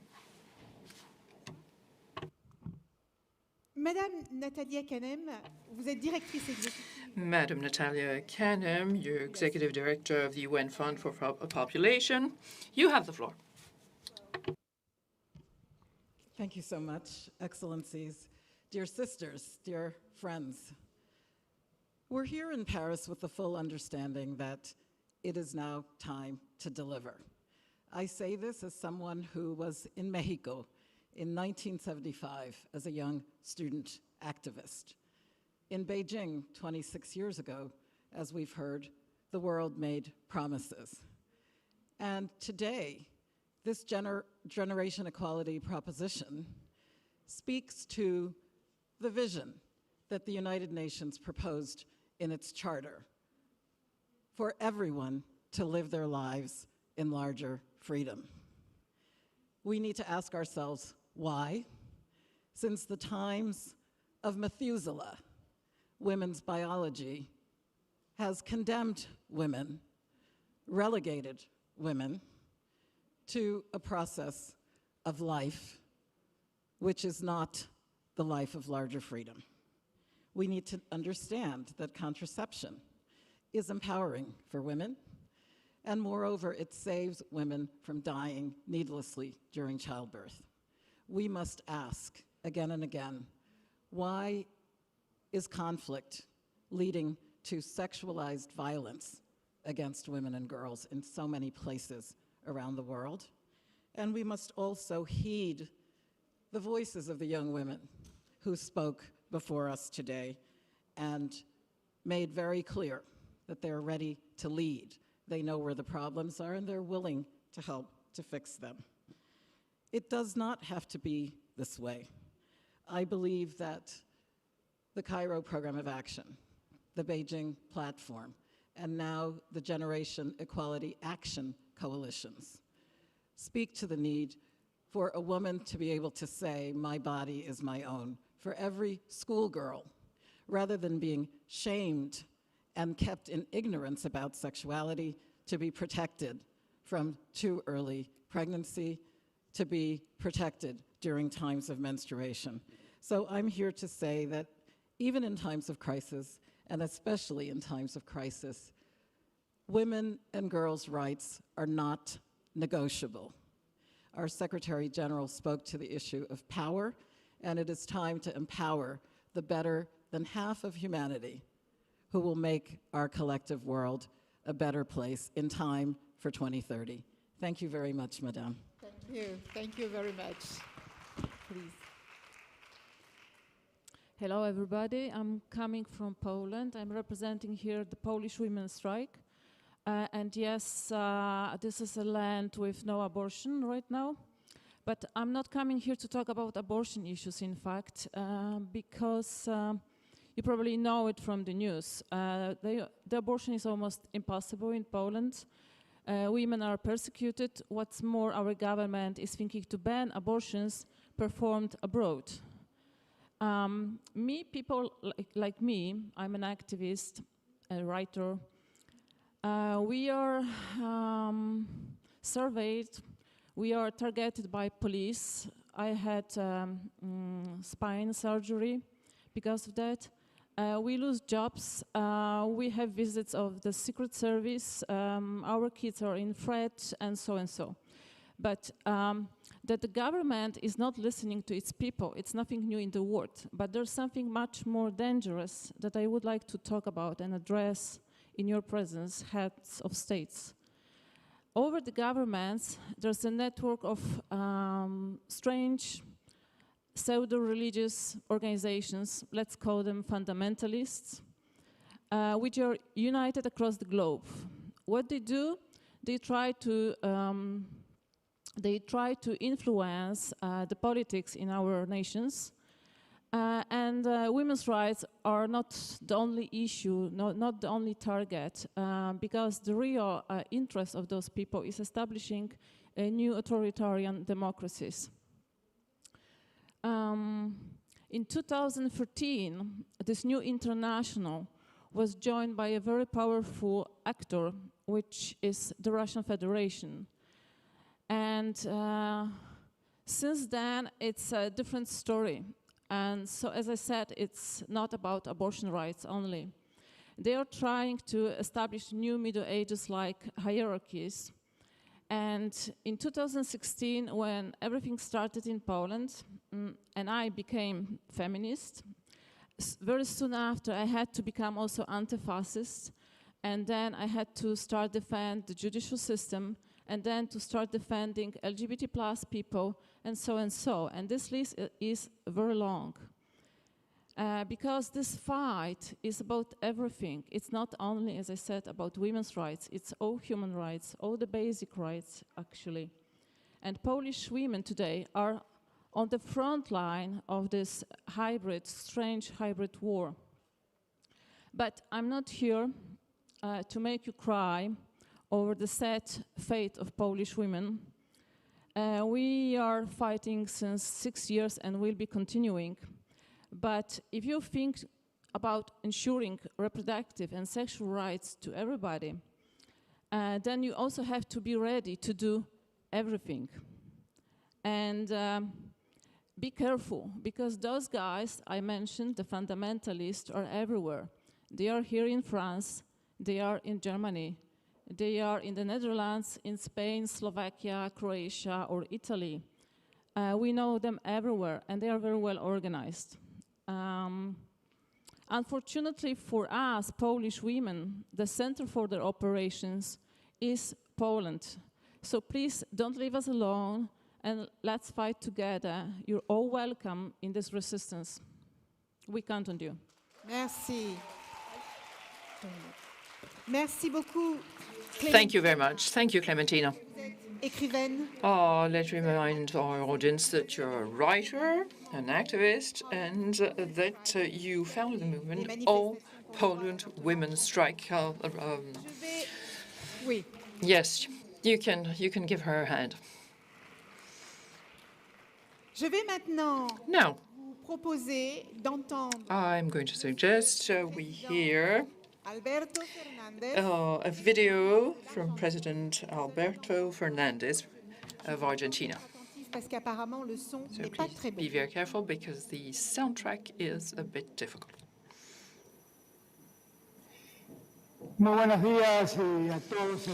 Good afternoon to all of you from Buenos Aires, Argentina.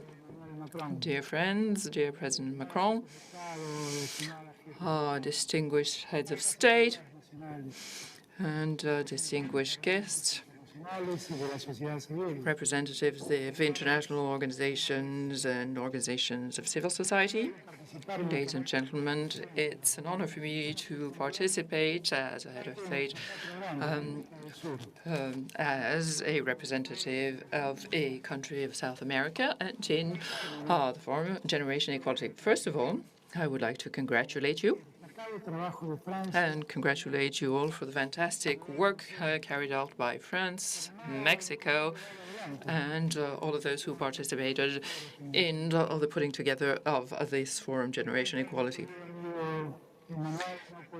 My dear friend Emmanuel Macron, I would like to say that I would have loved to be able to come to Paris in person, be able to share the forum with you, but of course the situation in Argentina is a bit difficult now, and given the situation, it was impossible for me to travel to Paris. Of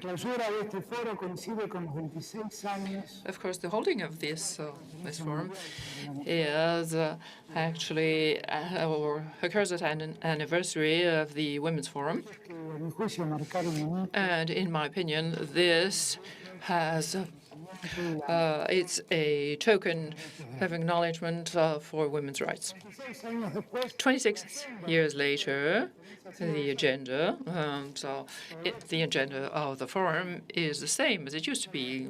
The issues are the same: on exclusions and fighting for equality, all of the difficulties that impact women who find themselves in situations of vulnerability. No. And I'm referring to, in particular, to women in situations of poverty, of indigenous women, and all of the persons who are suffering because of their gender expression. Now we know that inequalities generate unfairness and injustice, and the situation has become worse as a result of the crisis. The crisis, the COVID-related crisis, of course. Because we're in charge of governing, we're also in charge of all the people who are deprived of their own rights and suffer from discrimination. But we need to adopt very strong political policies to fight these inequalities. We need to reorganize life in all its aspects, social life, but also to make sure that our policies are fairer and there is no oppression or discrimination as a result of class, gender, or generation. In Argentina, we know very clearly that what avenue we want to go down. And since 2019, I think we have given additional importance to the public agenda, and that's why within the ministry, women, gender, diversity have become so important. And I'm here to support them. We know that inequalities, they go beyond any geographical borders, and that's why we really want to commit to the initiatives supported by the Forum. The Argentinian government supports the Forum. And we're leading the coalition on sexual and reproductive health and rights. Our strategy in this case is to participate fully in finding a new consensus and benefiting from a collective experience in the matter. And we want to make sure that inclusiveness and equality and equal rights of all genders is ensured. With the law, on the legalization of abortion, we want a public policy to protect the health and the rights of women. And we want to protect the identity and the rights to gender. I want to assure you that never more women in our countries are going to be abused or discriminated against in a situation of abortion. Of course, we're hoping for a cultural transformation towards a greater autonomy for women.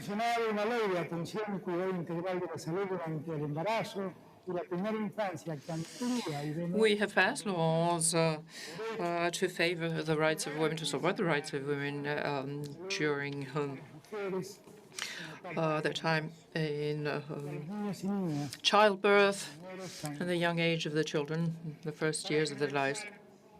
In the end, I would like to share with you something that we've already said in Argentina, is that for sexual and reproductive health and rights, our commitment is something important to us, and we want to ensure that we provide sexual education all over the territory. And we want to focus transversely on all groups and also all cultures. We also want to guarantee the effective access, real access to abortion and attention and care post-abortion. We want to support and even participate in the promotion of corporal autonomy and sexual and reproductive health and rights, so that women or transgender persons, so that their rights are respected all over Argentina.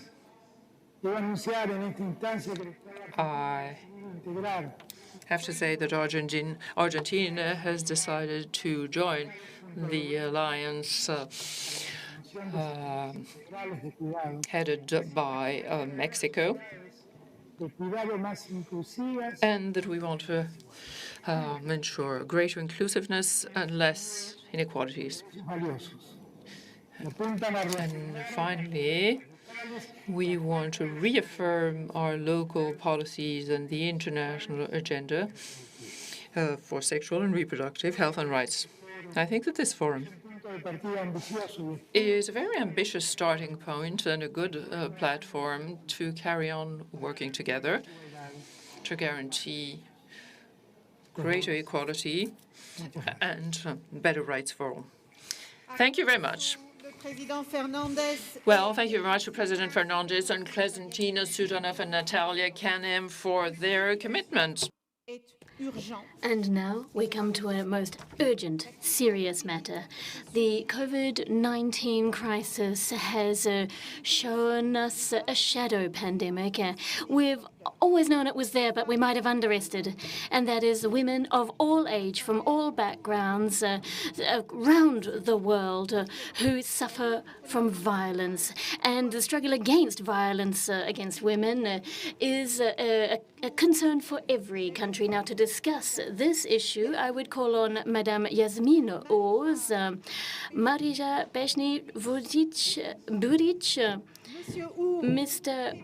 Uhuru Kenyatta, and Madame Salma Zurabichvili to join me on the center stage. Thank you. Please take a seat. Thank you. Nous allons commencer avec Madame We would like to start with Yasmin Oz, who's a Turkish lawyer and an activist for women's rights and for LGBT plus people. You've set up an organization which is the Chaos GL, which is the LGBTI people's informal reference group. And so, anyway, the floor is yours.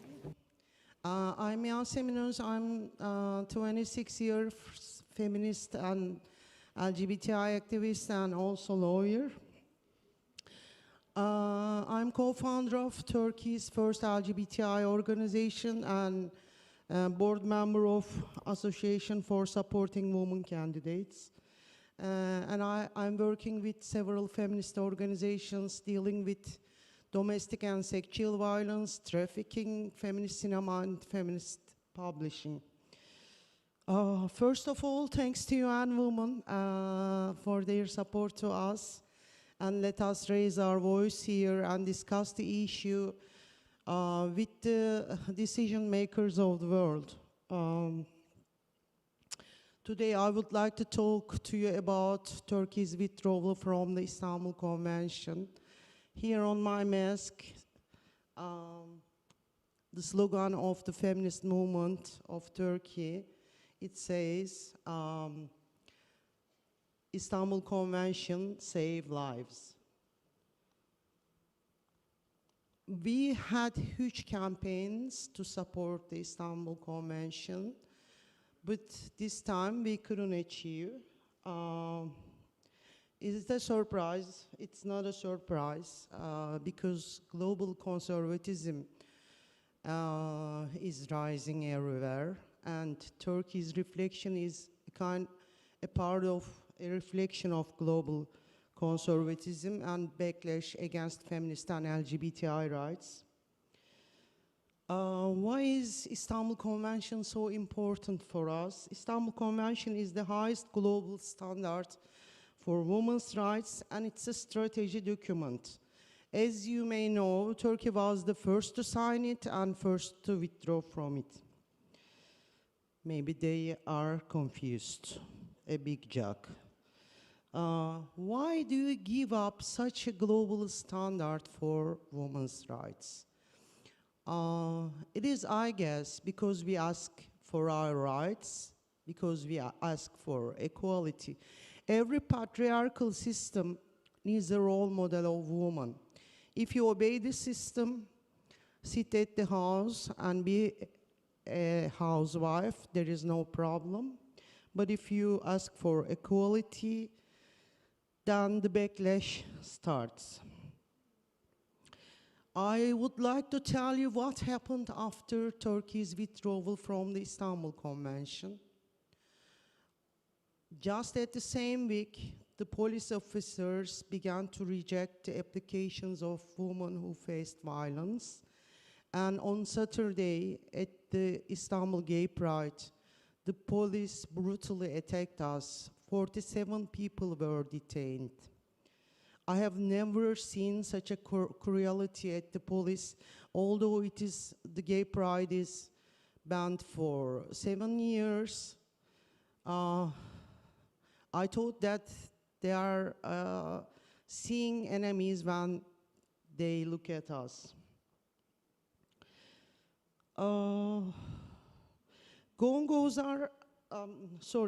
NGOs are so important in our life, and the governments recognized it, so they needed Gongos to take the place, and civil space is shrinking. And in Turkey, there is a huge pressure to every oppositional people, every intellectual.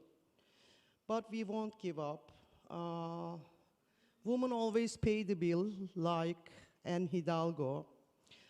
And pandemic showed us that we are equal. We cannot survive without each other. And pandemic also showed us how women leaders managed to fight it. So thanks to women leaders of the world. And finally, thanks to women and LGBTI people standing with us, and special thanks to Madonna for supporting Istanbul Pride. As LGBTI people, we face police violence always, but we are brave until we will link the world where bravery will not be necessary. And time started for women and LGBTI people, and it cannot be stopped.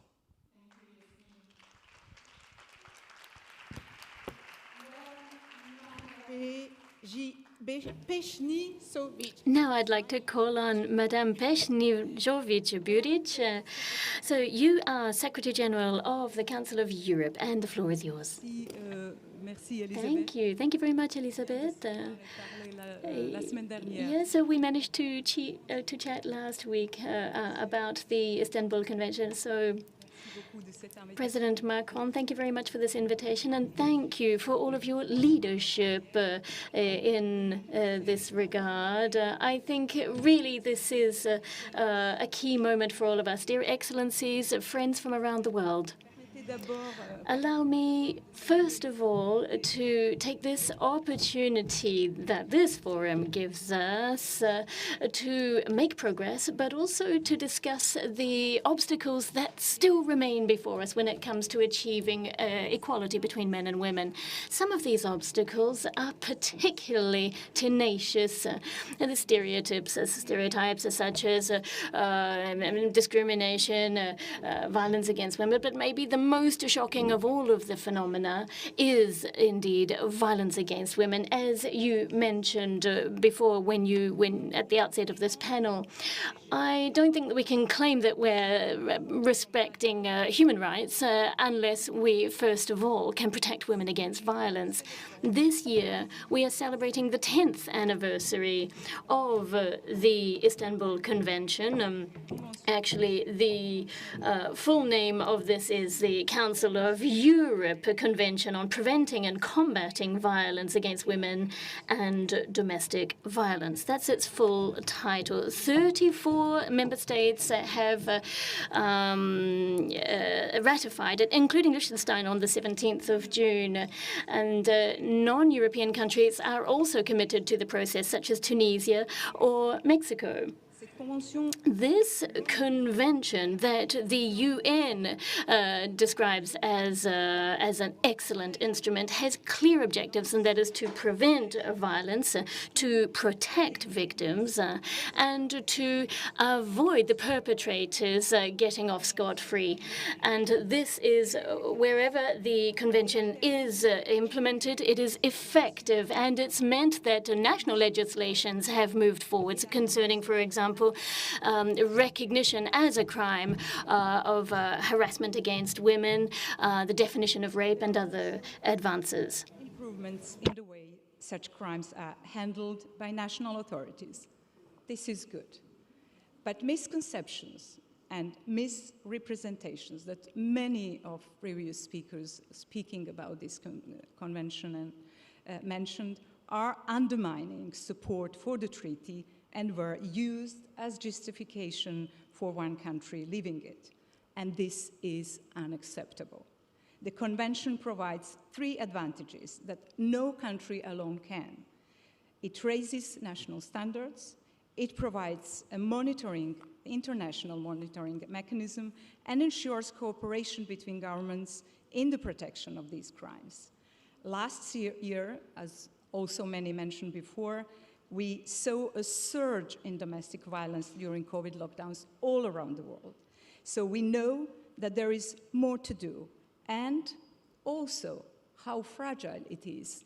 Merci encore au Président Macron. And a big thank you again to President Macron for having mentioned Simone de Beauvoir's words so many years down the track.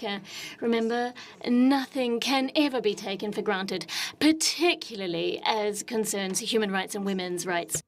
We will push forward, making the clear, honest, and positive case for action. And finally, I would like to thank the French government for its support, including the organization of this debate, along with Mexico and UN Women. Thank you very much. Merci beaucoup, chère Marija. Thank you very much, dear Marija. Dear Mr. President. Now, Mr. President. Kenyatta, you are the President of Kenya. The floor is yours, and thank you for being with us. Thank you very much.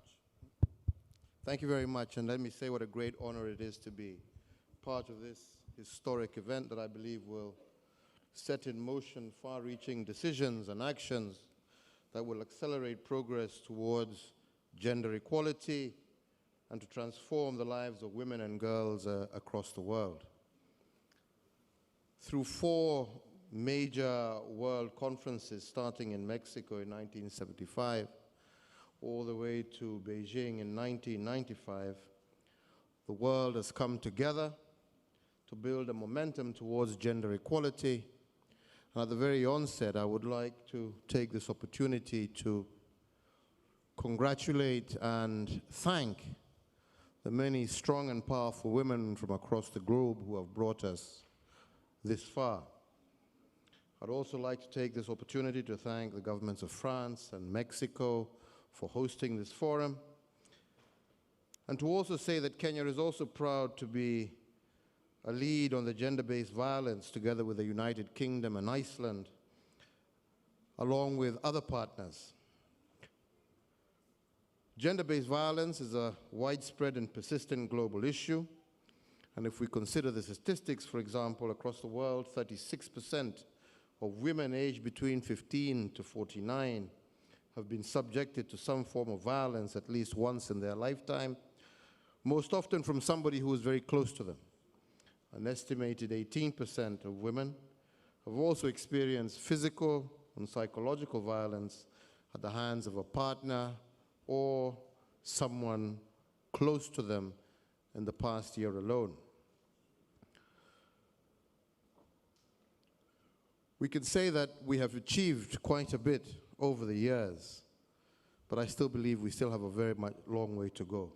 As we speak today, over 4 million girls undergo female genital mutilation across the world, and globally more than 200 women actually alive today have undergone female genital mutilation.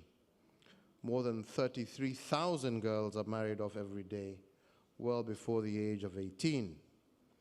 And indeed, some of the latest data that we have from UN Women, violence against women in East and Southern African region reveals that domestic violence is the most socially tolerated form of violence against women.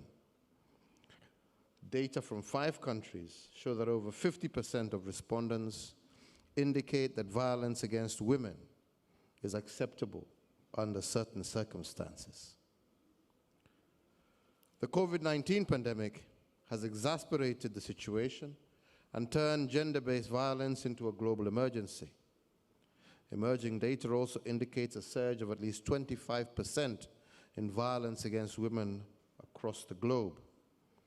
In the past year alone, Cameroon has reported a 35% increase in cases, Central Africa a spike of 69%, South Africa a spike of 37%, and my own country, Kenya, a recent survey has shown that cases of gender-based violence had increased by more than 50% from the previous year. These are undoubtedly alarming statistics, which I believe call for urgent and very bold and corrective measures. We in Kenya have made significant progress to addressing gender-based violence, and I personally have made a personal commitment to end female genital mutilation by the end of my tenure next year,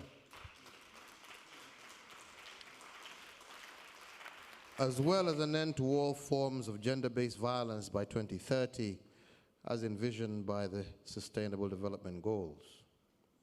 So, ladies and gentlemen, against this background, allow me now to share with you Kenya's GEF headline commitments on gender-based violence to accelerate the pace and deliver concrete results by 2026 and beyond.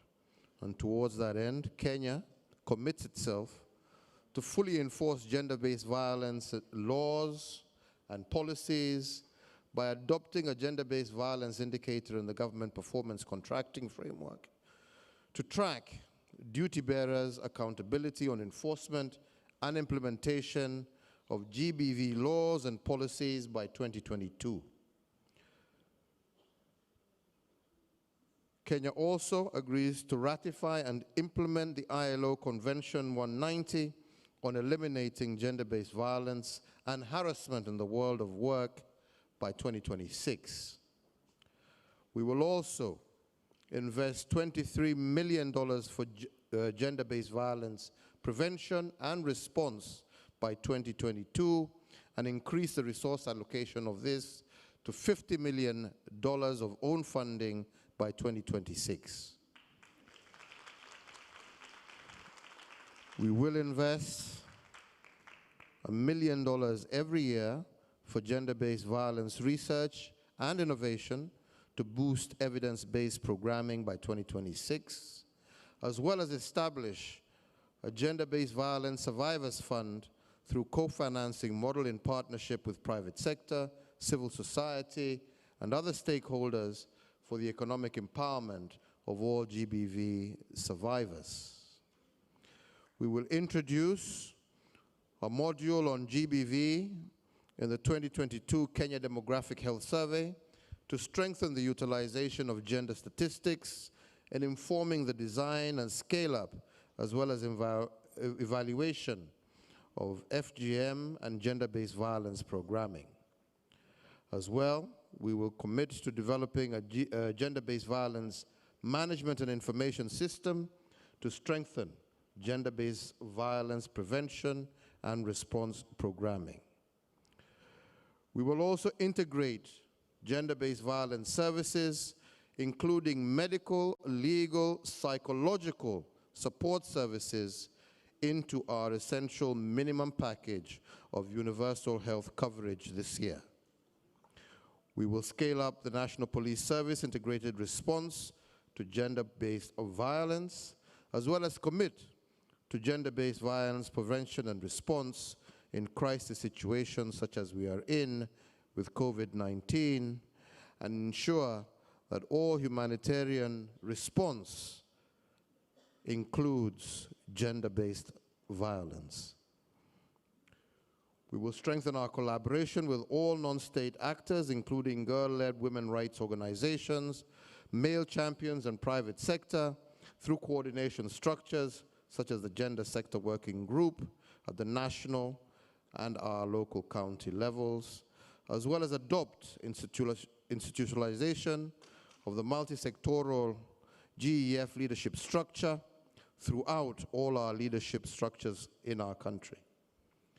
So, ladies and gentlemen, I want to conclude by saying that we will continue to work with all world leaders to ensure an end to a practice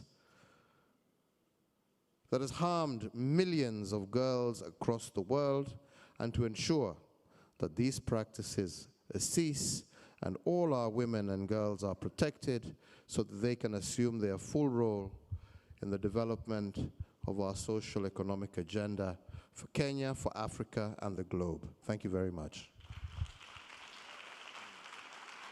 President Kenyatta, I thank you for your ambitious commitment. Thank you very much. Et maintenant, nous allons passer And now, we're going to give the floor to Mrs. Salome Zourabishvili. Zourabishvili. Madame, vous êtes présidente de Madam, you're the president of Georgia. You have the floor. Merci. Thank you very much. Mr. President, dear Emmanuel, thank you for inviting me in. I would like to thank France for organizing this forum. This forum is a very important step in the fight, which is a permanent one, and that will be ongoing for long, I think. I'm here as the only representative of 9 elect presidents, female elect presidents, heads of state all over the world. So 9 is not that very many out of 180-something countries. We have 13 female prime ministers. That's not that many women who are leaders who can lead this fight. That means that in our capacity as women leaders, we have all the more to do and to work towards seeing equality in the future happen. There are not that many heads of state and heads of government who are women, and those are the ones who are going to fight to bring things about. So my country is aware of the responsibility, and that is why I pushed forward, and we announced earlier on that we will be joining 2 coalitions, namely the one of fighting gender-based violence, and this is something we're going to implement in our legislation in Georgia. And we are going to implement the Istanbul Coalition provisions and integrate them in our laws, and this is something I will follow in person. Our second commitment is a commitment for the future, is that women find their own place in anything related to innovation and technology, because that is where the future lies, and that is where women need to be present and represented equally. I also want to address 2 specific challenges that I think are common to all our countries, and that is the online violence against the women. And I can talk about it because I've lived it during my election campaign, and not only during that period, after. And it's probably something that limits, hinders the women in politics, because they're attacked in a different way, and they're attacked in very personally. And I think that our legislations should be addressed to this problem if we want tomorrow to have more women in politics. And more women in politics mean more women in parliament, mean more women taking legislations that we all need. The second issue that I want to address is maybe closer to my country, but it's not something that is only a problem for my country, and a very painful one. That's the problem of occupied territories. In those occupied territories, women are the first to be submitted to the violence of everyday occupation. They are the ones suffering, and I can talk for the women in Abkhazia and in the Trin Valley region. I want to represent them here today because they are our citizens, my citizens, and they are suffering every day, and they are suffering even more through the pandemic because they are not allowed to get to the treatments that we can offer to them, to the vaccines that we can offer to them. So they're, in a way, in a double dire situation. And women in conflicts in general are suffering twice more from violence than the men. And hence I've taken the initiative together with the chair of the OSCE to convene a conference of women in conflicts from all the regions where they suffer from this very direct form of gender violence. So I want to talk to all women that are in these situations and tell them that we are in solidarity, we are against any form of discrimination, any form of hate speech against anyone. That's our message today. Thank you very much. Merci beaucoup, Madame la Présidente. Thank you so much, Madam President Zurashvili. Thank you, Madam Secretary General. Thank you, Yasmin Els. And thank you, President Kenyatta. Et je vais maintenant I am now going to welcome up here, and it's a great pleasure for me to do so, and it's a great honor to, Nobel. two Nobel Prize winners, Qui sont farouches combattants. two Nobel Prize winners for peace, and two staunch militants against gender-based violence. I call up here Nadia Murad and Dr. Mukwege.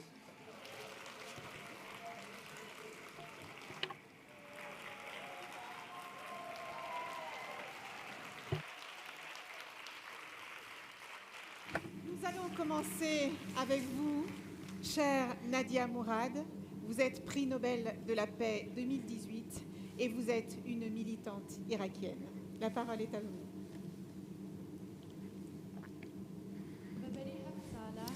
7 years ago, when me and my sisters, 5 of my sisters and 11 of my sisters-in-law, and 6,500 Yazidi women were not protected. They fell victim to sexual violence at the hands of ISIS militants. I understood at that time, I was convinced that the dignity of women is not protected and it's undervalued. And when my mother was killed with tens of other Yazidi women by ISIS, because they were older, they didn't even consider them for sexual violence. I understood. We are at a time in this world that it's very dangerous for women to be a woman. When a woman is sexually violated, a family is destroyed. A community is destroyed. The dignity of that woman can never be restored like before. We don't see very often, you all know, when women suffer from sexual violence, they don't often talk about it, they don't tell their stories. Why? Because in many regions, especially where I came from, in conflict regions, there is stigma. It's a shame for women to speak there. And they get disappointed because when they speak, they don't believe that something will change. They will not be protected, and their rights will not be restored. When I told my story and came forward, and other women, that when they come forward and tell their stories of sexual violence, they hope that that story will be a message. The international community will stop this sexual violence against other women.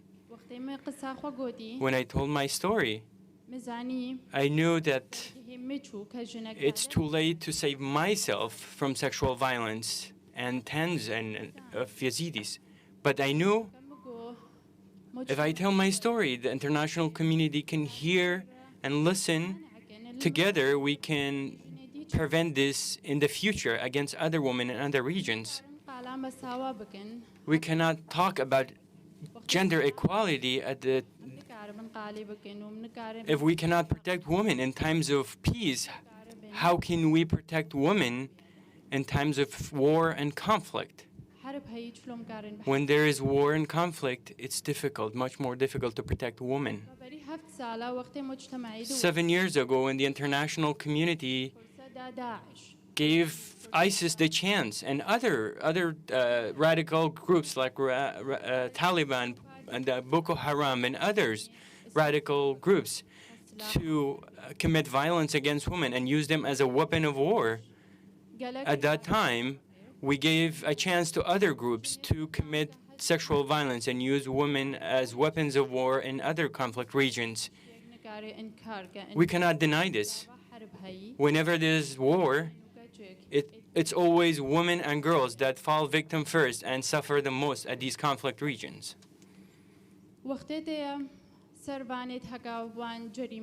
When it comes to those that commit violence against women, they should not enjoy impunity. It should not be an option. When they escape justice, we send a message, a clear message to other groups in the future that you have a chance to commit violence and get away with it.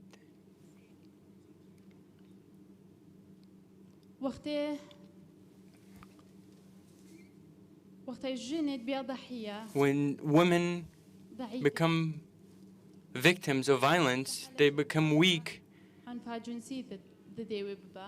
because they are easier to take advantage of, because they feel they will not be protected. And that's why after they escape and after they're rescued, they're being used again. They fall victim another time after war. Lastly, in my closing, I am not here to say what we should do, because you know. You see and you listen and you've seen conflicts and you have seen many women suffer. But what I want to say is that there is not one solution that fits all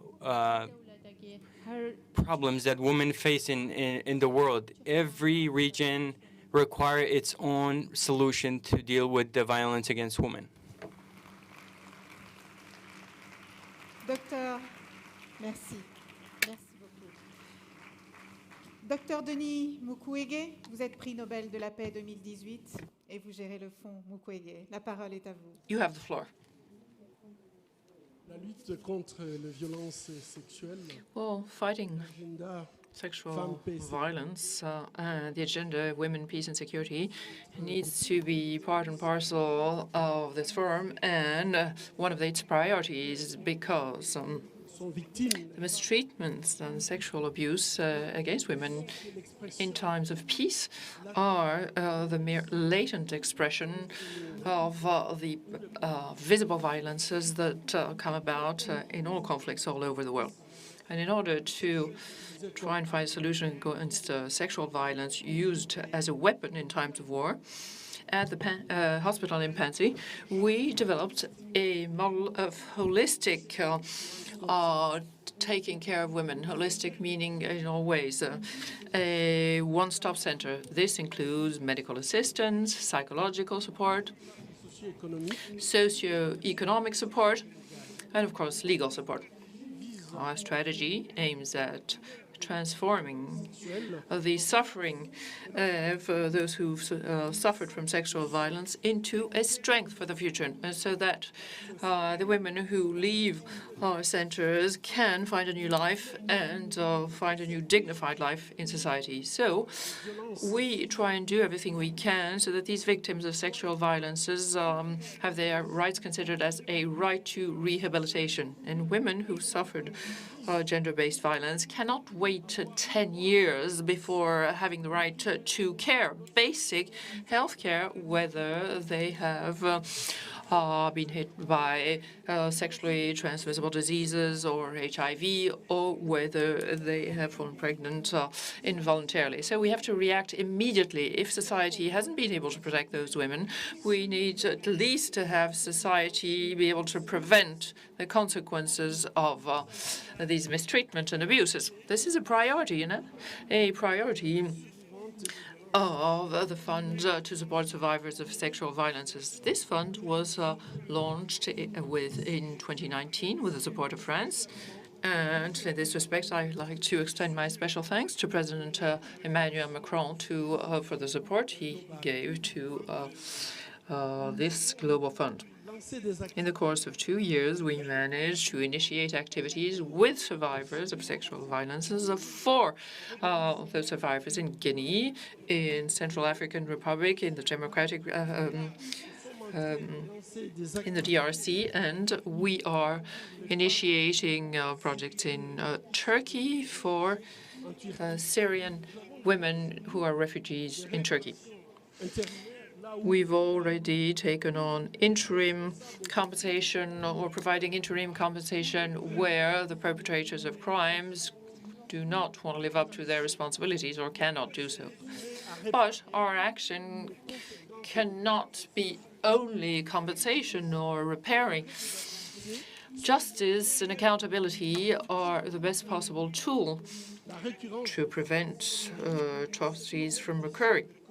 These atrocities are being perpetrated on the bodies of women in times of conflict.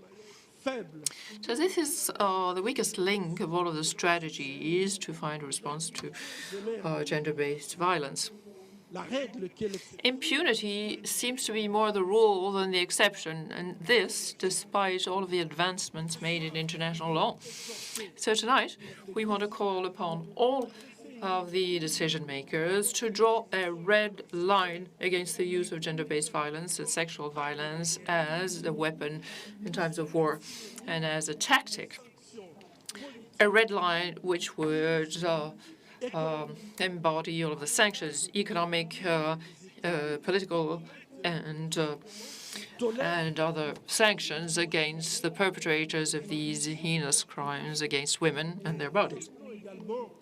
We would also like to call for the adoption of a new international coalition to do away with sexual violence as used as a weapon, like the International Convention did for the elimination of chemical weapons or the elimination of personal landmines. This would be a very strong signal that we would give to the international community to say, stop, this is the reprimand and sanctions against the use of violence as a weapon in times of war. So, ladies and gentlemen, the need for changing the paradigms in the rights of women is urgent, and I call out to all of the people present here and all the men present here to develop a kind of positive masculinity and support women, work alongside women, so that together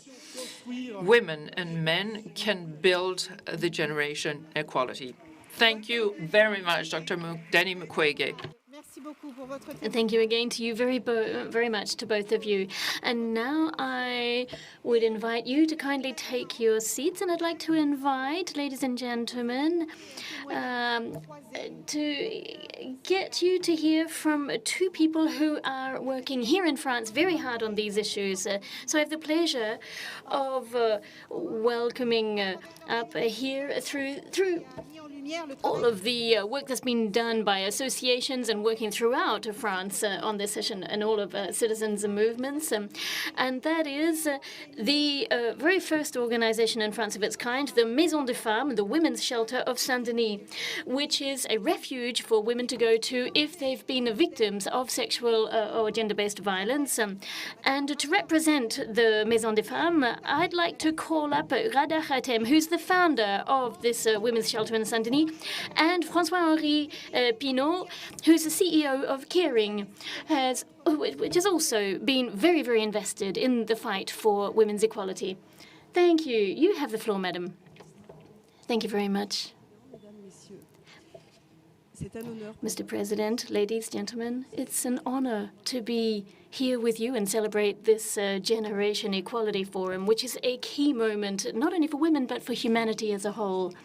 I'm a gynecologist obstetrician, and it was 5 years ago that I founded the Women's Refuge in Saint-Denis. It's a medical social center attached to the Saint-Denis Hospital, and we are a shelter for battered women. In our center, we take in any vulnerable women, be they say victims of conjugal violence, sexual violence, FGM, or even undesired pregnancies. And we have a holistic approach to taking care of them. Every day, some 50 women come through our doors. And in order to care for them, we have a pluridisciplinary team with caregivers, counselors, police officers, a whole variety of stakeholders, and we give them this care so as to help them regain their autonomy. When we put in place all of these different links that enable women to escape violence, we actually build a very strong chain. And that is what makes our model so strong, this coordination among different stakeholders. Currently, our center has proven its effectiveness, and it's starting to be replicated elsewhere, even abroad. And so you see one in Mexico, and we're delighted to see this. Our ambition currently is to replicate this model throughout France. But for this to happen, we're going to need some private investors. And this would, I think, be a very positive sign that all of society is actually ready to take a commitment against violence against women and children. Thank you very much. Thank you very much, Madam. Monsieur Pinault. So, Mr. Pinault, tell us how are you going to help the Maison des Femmes in Saint-Denis? Thank you, ministers, Mr. President, ladies and gentlemen. I want to talk to you about the Kering Foundation and all of the work that it's been doing for women's rights, which stretches back a wee way now. We're very attached to this in the Kering Group. We decided through the Kering Foundation to take part in this coalition against gender-based violence. Some 15 years ago now, we created the corporate foundation because it was my personal coming into understanding of the reality, this scourge of violence against women. And it was once I understood the gravity of the situation, I decided to set up the Kering Foundation, which has been fighting against violence against women for 15 years now, not only here in France, but around the world. And our group's commitment actually went beyond that and had a more holistic approach when it came to helping women, because for a few years now we've been taking our battle on two other fronts as well. Firstly, on women in their professional lives, trying to improve women's working statutes, obviously within our own group, but also equal pay, equal opportunities in the workplace, and furthermore, to try to establish equality between maternity and paternity circumstances. Our paternity and maternity leave of 14 weeks is something we'd like to see rolled out around the world. And the other area in which we're battling since 2015 is in a partnership we have the Festival of Cannes, through this Women in Motion initiative, to try to support women in arts and culture, where unfortunately they're very underrepresented, and we find this unacceptable. So we've been very involved in women's causes, and as you said, and many speakers here today have said, women are the victims of numerous injustices, and there are inequalities of an economic nature, social nature, around the world, in every social class. It's usually women who are footing the bill. And that is why I'm delighted here tonight to be here next to you, Madam Minister, but also since you've been launching the Restart model, which was, I think it was 5 years ago that was set up with one of our private co-funders who were under the radar, that actually enabled this some funding for the Saint-Denis Women's Refuge. And in 2020, Garda, I think you had something like more than 4,000 women who went through your Maison des Femmes into your Women's Refuge. Is that right? So we're delighted to be able to announce to you some 30 women women's refuges around France, and we are committed here tonight to funding half of those. Thank you very much. Thank you very much, Mr. Binot. Please, I hope that you are going to inspire many other CEOs and firms. Thank you. Sia Rada, before you head off, I just wanted to make the most of the fact that you're here to thank all of the associations that work on a daily basis for women's equality, because your work is so precious. Thank you so much. Thank you very much. Ladies and gentlemen, now I should like to suggest that we offer a welcome to another leader.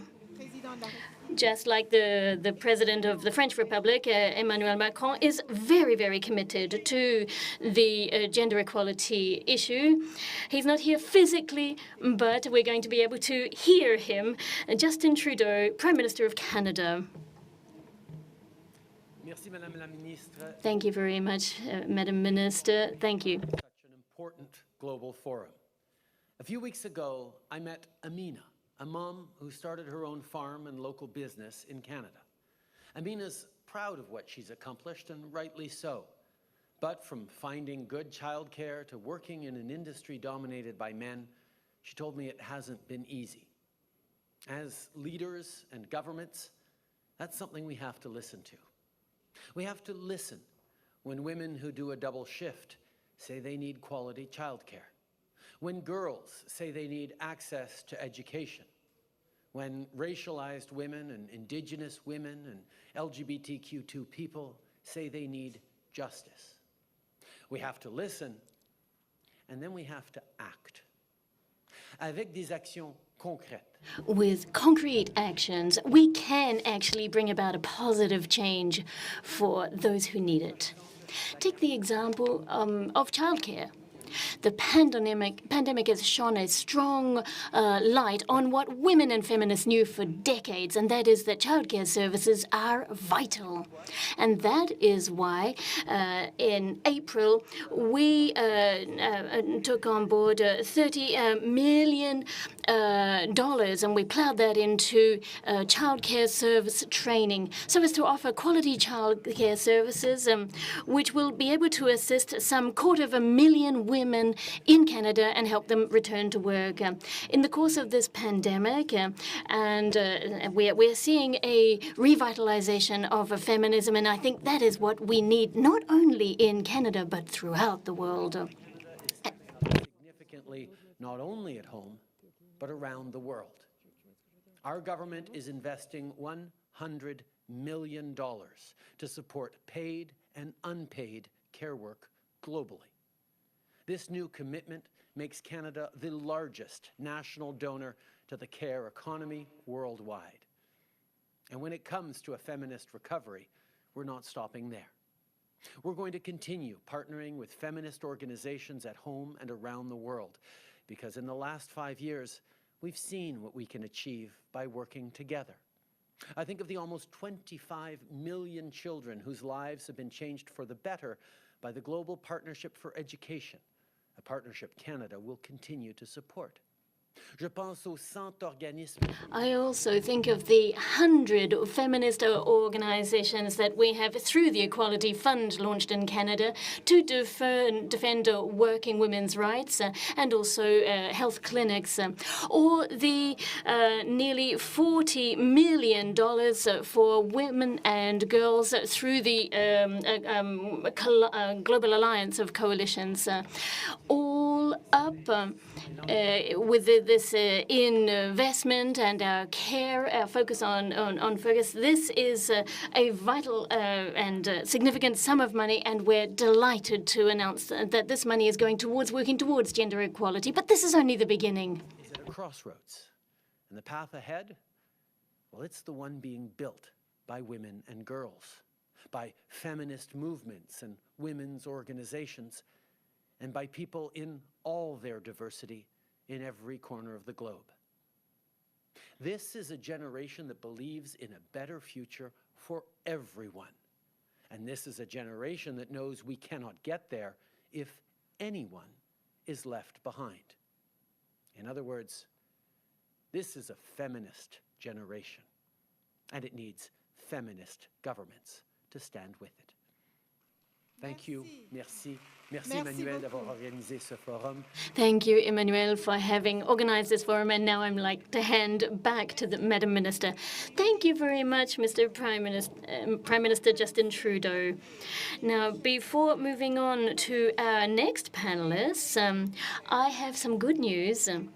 And especially for Ghada Hatem, Mr. Pinot has announced that he's going to fund 50% of the new women's refuges that are being planned. And I'm delighted to announce that the Accor Group is also going to fund it, and it's going to fund the other 50%. Merci. Merci. A big thank you. Thank you very much. Moreover, as you've seen, these wonderful women all around us. Now, I have the pleasure of introducing you to, as if it were necessary, Madame Sophia Aram, who's an actress, Caroline Fourest, who's a writer and scriptwriter, and Delphine Orviller, who's a rabbi, and Rachel Kahn. I'm sorry, the list is too long. I can't give all of your credentials, so over to you. Rachel, who's starting? Okay. Yes, sir. Yes, sir. Sorry, Madam Minister, I'm not trying to kick you out. That's all very well. Behind all of the observations and the battles that are drawing us here together, there is an ambition, an ideal, feminism. And feminism is not only a women's business, who are the primary beneficiaries. No, it's for anyone who believes in equality. All of us are involved in feminism. My name is Rachel Kahn. I'm a woman. And my father was a Muslim Gambian, my mother a French Jewish woman. I'm a writer, I'm an actress, I'm someone who's passionate about the free right to self-determination. I love métis identities that are complex and difficult to put in a cubbyhole because they're free, because I'm a French, and all for a good cause. I'm feminist.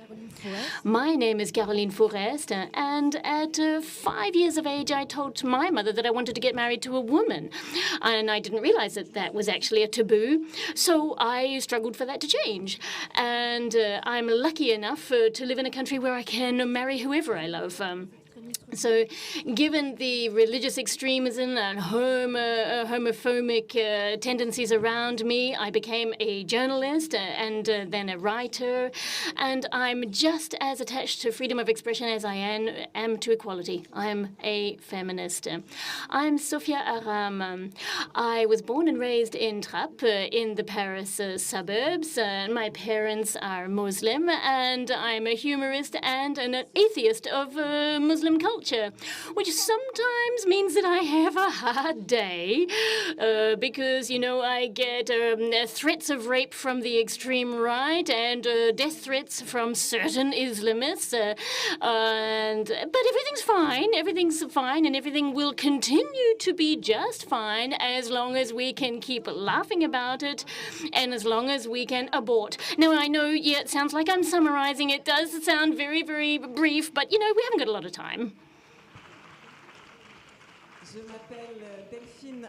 My name is Delphine Orviller. I'm a woman and a rabbi, which also means that sometimes my days are a bit tough. For the longest time, I heard that women didn't have any place in religious leadership because it ran counter to tradition, or that women's place was somewhere else, perhaps in the home, or maybe they only had to fit in as women or mothers or housewives. There's so much has been said about women, but remember, all of this was to keep women out of power. There are as many feminists as there are kinds of feminists, and all of us, very different, four of us, have something that unites us very strongly. And the belief is that feminism has to keep changing the world, and it has to go cutting across all different sectors. And we've got to teach our little boys to grow up, to live and love without dominate, and teach rapists that they will cut their balls off. Sorry, did I say that? Sorry, they will be brought to justice, is what I meant to say. Bon, alors, on va rassurer tout le monde. Well, okay, everybody rest assured, we're not asking men to beg forgiveness for the crimes of other men. We do not even think that being a hetero male is a privilege of some kind. Honestly, no, that's not what we're saying. Rather, what we are saying is that patriarchy is a scourge which locks us all into cubbyholes about what is virile, what is feminine, and feminism enables us to open up those cubbyholes, to break the chains and get away from gender assignation. In fact, feminism enables us to explore what is feminine and masculine within each and every one of us without having to follow some model or imitate anyone. Nous ne nous battons pas. We are not struggling so as to be seen as women, as victims, or as different, to be somehow treated as if we were fragile little dolls. Patriarchy is already doing that.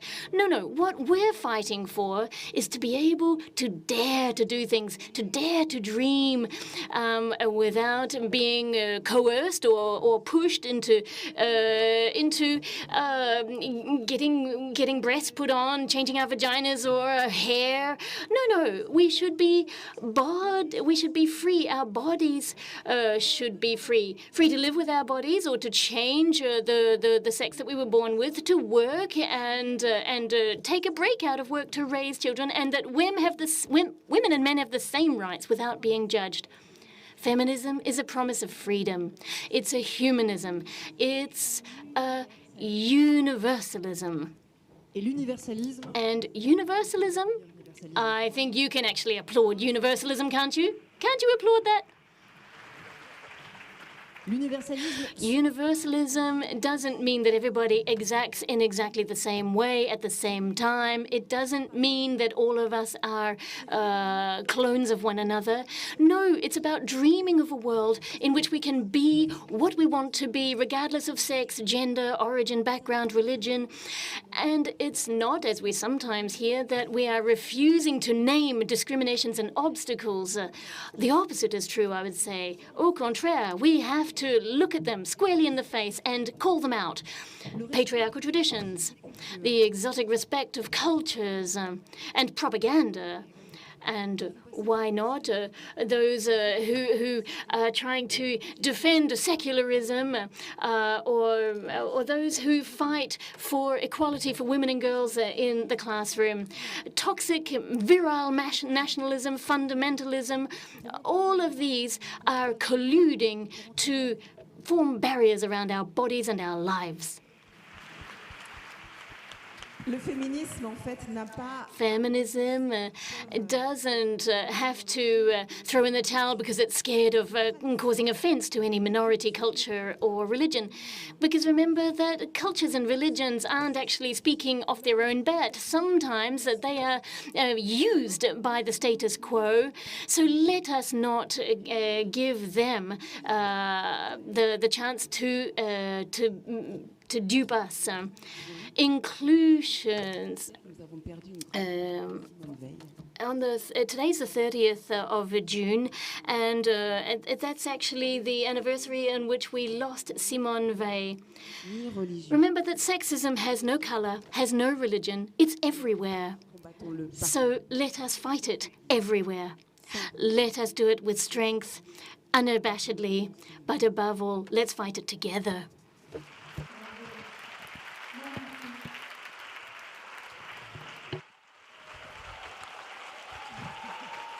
Merci. Alors, thank you. D'annoncer la suite du programme. I was asked to announce the rest of the program, so before giving the floor to President Macron for his conclusion. No, that's not true. No, okay, I'm going. Okay. Thank you, Sophia. I was given a few names to mention. Oh, Madam Moreno, you will let me do my thing. So thank you, ladies. Thank you. Thank you, all four of you.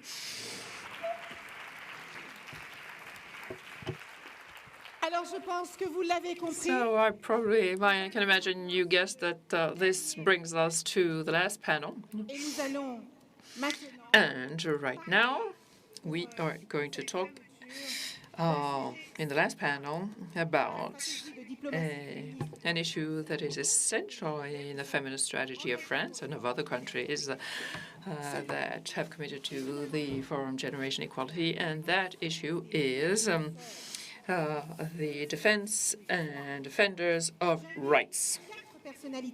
I would like to invent 4 personalities to come up here and to tell us more about their commitment to the topic. I would like to mention Madam Nahel Rasoul, Mr. Darren Walker, Ms.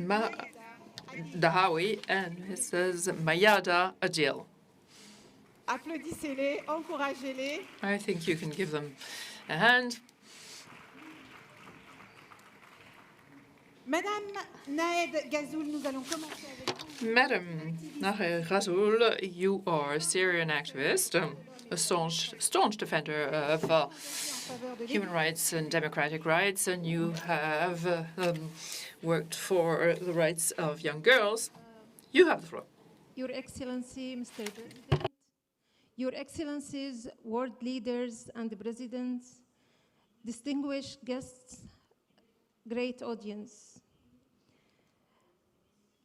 I am really great. I have the great honor to be here in this historical moment. The moment that will lift me up to be able to lift other vulnerable women and girls in my cycle so we can continue living. My story is a bit different from your stories.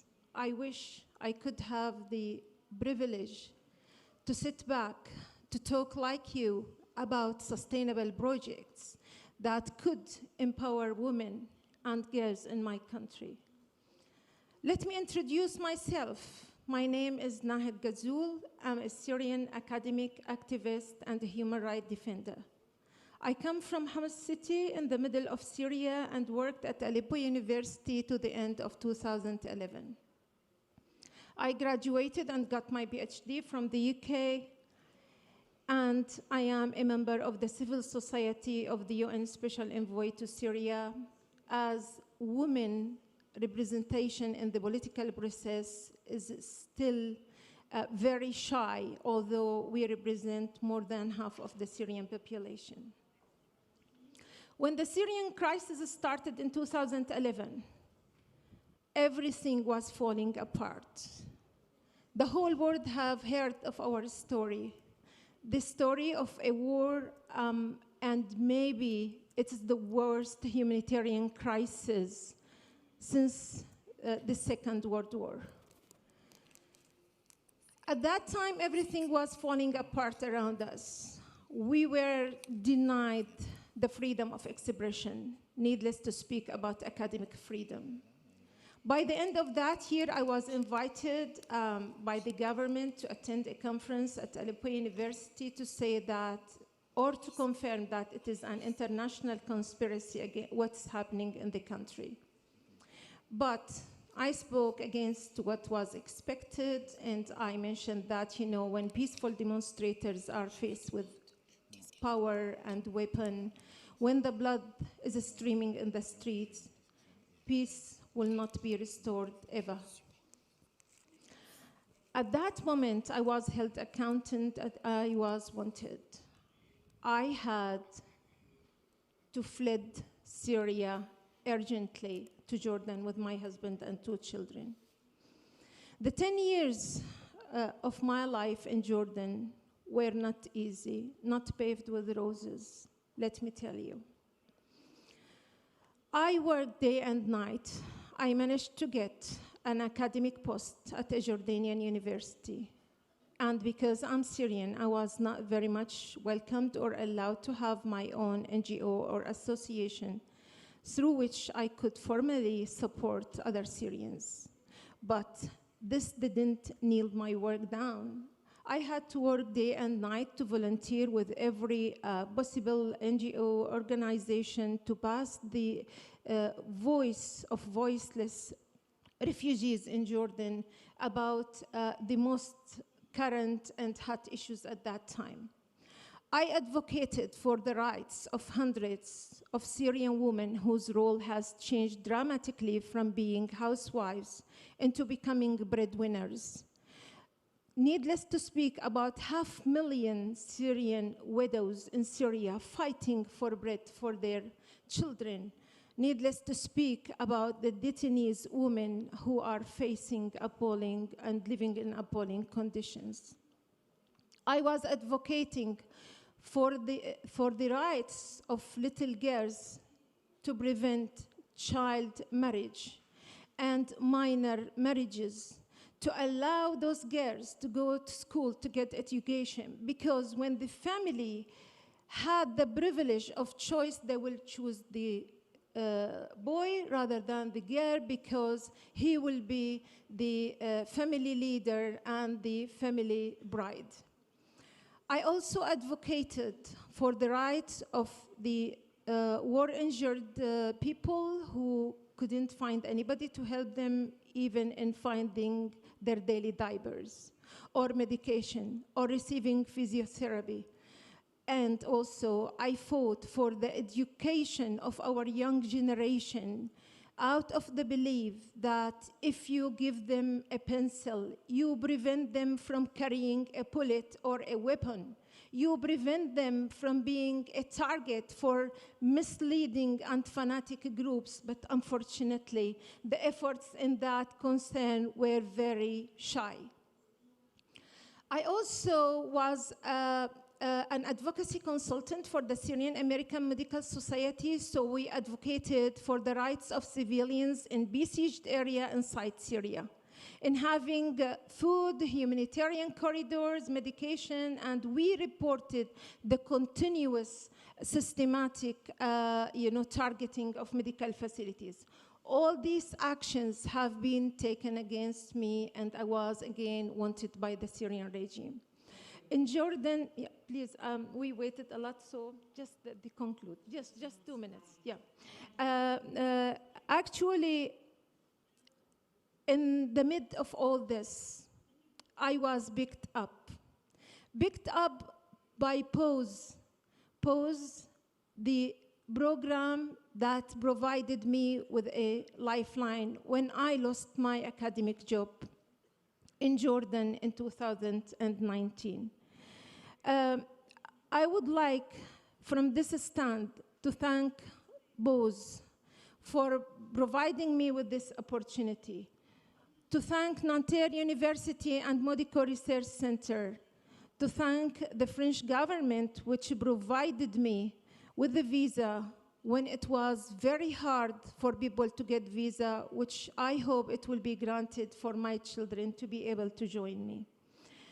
I believe that PAUSE is an emergency program that tries to help academics and scholars at risk, but the very limited fund they get make it impossible for people like me to continue. The cycle will be very short and again will be lost. What's wrong have I done? Nothing. I just defended the rights of voiceless people. And for that, I lost my job. If you ask me, what do you expect to be in the future? What do you think tomorrow will be? Allow me to say, sir, ladies and gentlemen, I don't know. The future is very bleak for me. I have no future. If it is not for people like you, for world leaders who would put their fund in the right place, not to fuel wars, but to fuel education, to fuel human rights defenders, to fuel people like me, to be able to make it to life and to lift other vulnerable people will not be able to make it. Please invest in education because you invest in the future of the whole generation, and you will make a hope for them. Thank you very much for having me here. Thank you very much, Mrs. Gazul. Je vais vous donner la parole, Monsieur Darren Walker. I'm now going to give the floor to Mr. Darren Walker, the president of the Ford Foundation. Powerful message to us all. I am the president of the Ford Foundation, and I want to thank President Macron and the hosts. I speak on behalf of my colleagues at the Ford Foundation to announce our commitment, which is informed by our history and by consultation. I'll briefly say on our history, we at large foundations often talk about all the things we are proud of and the difference we make in the world. What we don't talk about are our failures. And there is an area that we have failed, I believe, that we hope today to begin to address. And that is the historic rhetoric around women and girls and the reality of what and how and where we have funded. We know that for many, many years, philanthropy has made the case for women and girls. What philanthropy has not done is to actually fund grassroots, women and girls-led organizations in the Global South. We have not done that robustly, we have not done that genuinely, and we've not done that effectively. We hope that at the Ford Foundation, we begin to actually do that. And so I'm pleased today to announce that we are committing $420 million to 5 of the action coalitions. And they include gender-based violence, economic justice, tech and innovation, bodily autonomy, and SRHR, feminist movements, and leadership. So we're taking a holistic, intersectional approach because that is the way women and girls live their lives. They don't live their lives in our siloed foundation program budgets and program lines. They actually live complex, complicated, intersectional lives, and our grant making and work needs to reflect that. We are centering women's rights, girl-led feminist organizations at the heart of our response. And I'll give you a couple of examples of what I mean that manifest this.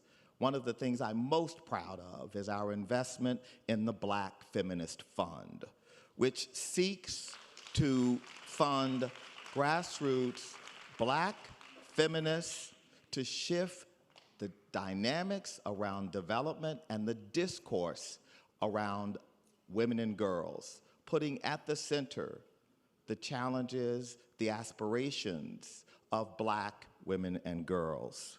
We are also investing in disability rights, another area we have ignored. Funding organizations like Women Enabled, who are working to ensure that women and girls with disabilities have the resources to reframe the conversation. And of course, we're working with government because none of us alone has the capacity, the resources to make a significant difference. In our case, we're very proud of our partnership with the Equality Fund and Global Alliance for Sustainable Feminist Movements in the Canadian government, the Mexican government, the Global Alliance for Care, and of course in South Africa, where we're working with the government to end gender-based violence and femicide. So in closing, I would say now is the time. We urgently need the voice, power, genius, brilliance, and creativity of women and girls. There is no time to waste. Thank you. Thank you very much. Thank you, Mr. Walker. And now, I'm going to give the floor to Mrs. Maha Dahawi. Thank you. Let me say it again, Mrs. Maha Dahawi. You are from Sudan, and you're the winner of the L'Oréal Award UNESCO 2020 for Scientific Women. Good afternoon to all of you. It's a pleasure for me to be here. And I'm going to speak English. I am a doctor, PhD student at Sorbonne University as a collaboration with Sudan, with the University of Khartoum. And I'm here today as a laureate of the L'Oréal UNESCO for Women in Science last year, among other 20 females from Sub-Saharan Africa. And this is for us already an achievement. So I want to start by this to say that I'm here today to represent possibilities. Possibilities that I could make my dream of better education.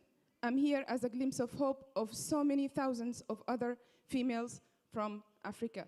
I'm here to say, as Maya Angelou says, I come here as one, but I stand as 10,000 unfulfilled dreams from women of my country, of my nation, waiting for opportunities. They are knocking for doors for a better life. I started in my circle of influence, because this is, I believe, where I should start. I created a very small move called Pay It Forward, and in it, I wanted to empower women in my university to tell them that you can speak up, you can raise your voice, you can talk about your dreams. You can say that I want to be from point A to point B without being afraid. And then I learned that women learn from each other. They have this peer learning, friendships. You learn from your best friend. And so I created the notion of each one not teaches one, each one teaches 5. And every message was delivered as a very rapid way in the university, and we saw the impact in confidence and psychological well-being of our students. Here where we started. I went further to research. We have consanguinity marriages. In Sudan, I'm sad to say, consanguinity marriages is more than 40%. And to reach there, to reach for the girls in the community, in the villages, I knocked every door. I talked to them one-to-one. And I told them the consequences of getting married to your cousin will not affect only you. It will affect many, many generations to come. And I want this to stop in you. I want to raise your awareness about this, because I think I am one idea away from changing a human being. And here where I started. And then we went further to tell them, okay, you need to have a better opportunity for education. And here is why I am standing in front of all of you today. I'm here to tell you that we need to communicate better to provide more quality, higher education for those girls from those villages. Not only better education, but accessible for them, adjusting to their own culture. I want them to know they can do better than what they are doing today. And I want to develop platforms to communicate all of us. I am so happy to be among all of you. I heard all of your stories today, all of the achievements that have been done, but I need to communicate with you, so I need to have a better platform for a better communication. And I need to decrease the gap culture, because we have gap cultures. So I need to enhance the exchange between communities, so people will get easier in developing what they want to do. The last thing I want to say is for girls. And I sincerely say it. If I can do it, you can do it. If I'm here today, it's because I saw that every day I can see only, I'm like a car at night. I can see only 200 meters in front of me. But the only way to go forward is to go forward. Because as the car moves, the light goes further and further until you reach a point where you are like me here today. So dare, don't be afraid. Dare to ask for what you want, and you will get there. And I can guarantee you, I can promise you one thing. When you get there on the other side of your journey, whatever your journey is, you will find your better self. Maybe at your graduation ceremony. Thank you. Thank you. Thank you very, very much, Maha Dahawi. And now, Mayada Adil, you're a Sudanese doctor and fashion designer. First of all, I'm a doctor, intersectional feminist, artist, fashion designer, and I consider myself a migrant of the world. I'm currently doing my master's in Sciences Po, the same alma mater of you, President. I also work in economic empowerment through fashion lens for women living in vulnerable communities, internally displaced, refugees, women in Africa and France, through my fashion brand, Mayada. Also, I'm currently working with the World Bank in the team fighting FGM in Mali, Somalia, and Sudan. Okay. From here, I will take it. I'm no longer accepting the things I cannot change. I'm changing the things I cannot accept. Standing by the words of Angela Davis, it's always a great pleasure for me to speak about women, specifically Sudanese women. They simulate the perfection in humans, strength mentally and physically, and undefeated cleverness. They proved that all the way along, from the kingdom of Kosh, passing by the Fond and El For, until the revolution of December 2018. I'm sure you remember the Sudanese revolution by Ala Salah when she was chanting and singing in front of above the car. So women are always the main pillar and the winning card of every movement, specifically in Sudan. While all Sudan was so progressive when it comes to women's rights, the previous regime knew very well that they cannot break the Sudanese people unless targeting the strongest part of our community, the Sudanese women. Unfair laws, systemically targeting and directing media to aggressively persecute the women, and misleading use of Islam and religion. All were weapons against not only women of Sudan, but the humanity inside of us.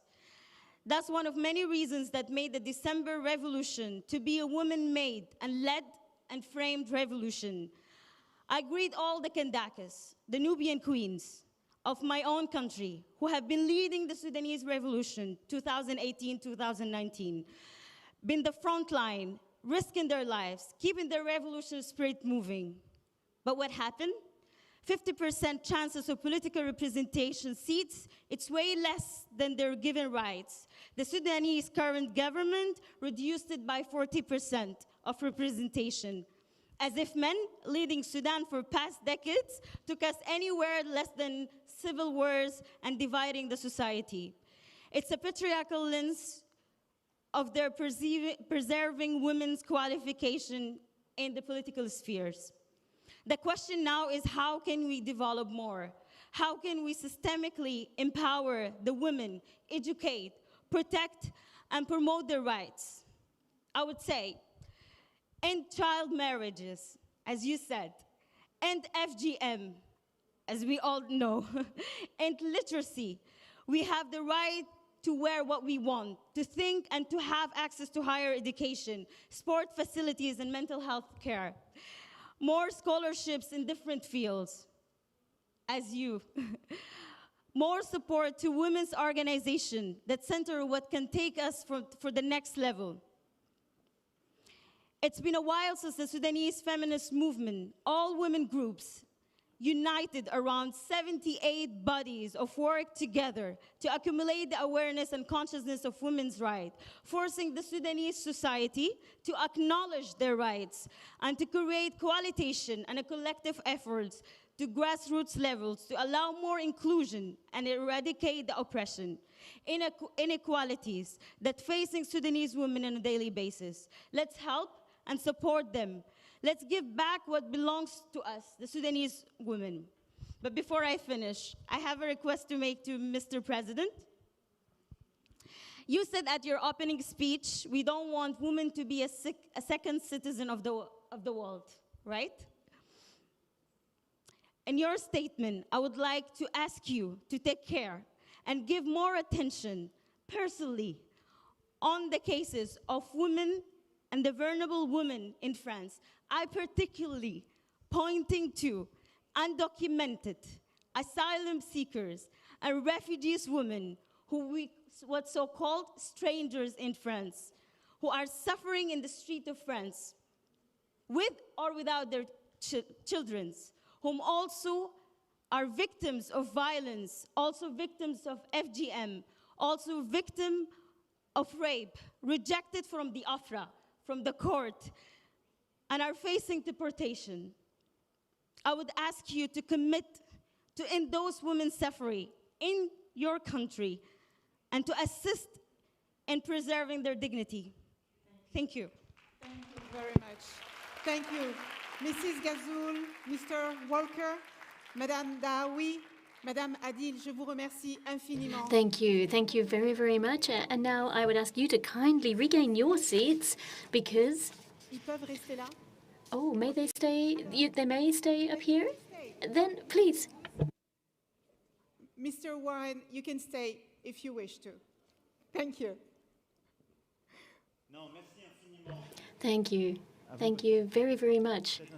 Thank you. That was so inspiring. I wanted you to stay on the stage. You mentioned Rachel a moment ago. Where is our laureate of the Simone Weil Prize tonight? Ah, Habiba Sarabi. So, ever since we lost Simone Weil, we created a prize in her name to reward those who fight for the cause, as you do. And you'll be telling us more about that. And we've talked about Syria, we've talked about Sudan, but in Afghanistan as well, we know that the struggle has been intense. And I was wondering if you could give us a few words about that so that we could actually conclude today's proceedings altogether. Mr. President, thank you very much for making this opportunity, inviting me to be here. It's really a great pleasure and honor for me to be at this forum. I'm Habiba Sarabi, one of the 4 negotiators that negotiating with Taliban. The Taliban that some of our sister Nadia Murad talked about that. And I'm at the same time the Simone Weil Prize winner, and I'm honored for that because of acknowledgement of my work that I have done for peace education, peace building, and promoting the social peace through the network among women that we call it Mothers of Peace. And also I am fighting for the women's rights. Girls' education is one of the achievement of my work when I was the governor. So, Mr. President, when I finish this forum, I go directly to Doha to talk with Taliban. And to continue this talk, the Taliban, that they don't believe to peace, they don't believe to negotiation. They want to only get the power by violence. So we are showing our commitment that since 10 months we are there in Doha to negotiate with them. But they are not willing to that. At the moment, my people are suffering inside Afghanistan. Every day, day by day, the violence are increasing. They are targeting villages. They are targeting and capturing the district level. When they capture the district office, they are demolishing, even blowing the office. And also for the first time, which is the first item that they are issuing, giving a letter that women cannot go out of their home and even not to the clinic. So this is, and neither for education. This is the situation in my country that, of course, within 20 years, by support of international community, including France and United States and the European Union, we have achieved a lot. But all the achievement now, it's on the way to, because I have heard a lot of things about the pushing back. We are pushing back to the same that Taliban had a control in Afghanistan. They don't believe to democracy, they don't believe to inclusion. So, of course, our society have been made in from different ethnic group. The especially target group that I belong to, that they are suffering most from Taliban. They are blowing or making the suicide bombing in front of the girls' school and even to the hospital. The infant is, they are killing infant inside the hospital. This type of people, we are there to negotiate with them. So one thing in my message to you, all of you, and all the world is that extremism, the terrorism is, of course, it's very a phenomenon that no one can agree with that, but extremism. Keep in mind and remember that today we are suffering from extremism and terrorism in our country, but please keep in mind that tomorrow it will knock every door, in the Europe and United States and everywhere. There is the place that I came from. Thank you very much, Mr. President.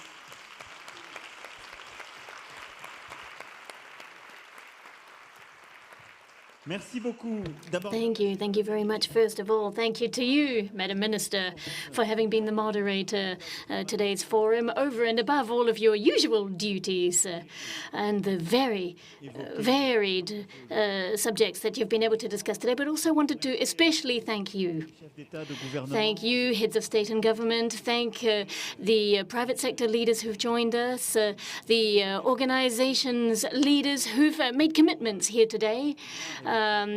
Such as, for example, the 40 million that we heard of a moment ago. I just wanted to thank every one of you who has agreed to offer your account and your statements today, because there's a story and a life behind each of your statements, and there's that feeling of dignity that should be housed safely in every one of us. But be it violence, be it access to rights, be it equal opportunities.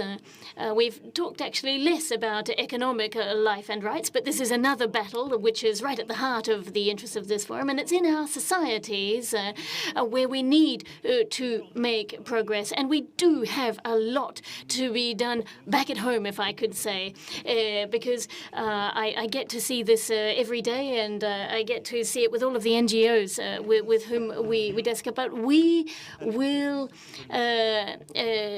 not make any concessions to those who would see us backsliding in the name of equality, in the name of our political life, in the name of our on a political toxic agenda. It's all behind that. And what you said a moment ago, I think, is exactly right. If we do accept it, then we're already on a losing streak. We're already on a path to losing. The Sudanese revolution is an amazing example, because it was a women's peaceful uprising done with strength, and the face of that resistance in Syria is again a feminine face. And Caroline was talking about those women who have done so much to fight for these rights, and the battle that you are waging in Afghanistan again is another important example of where women are at the forefront.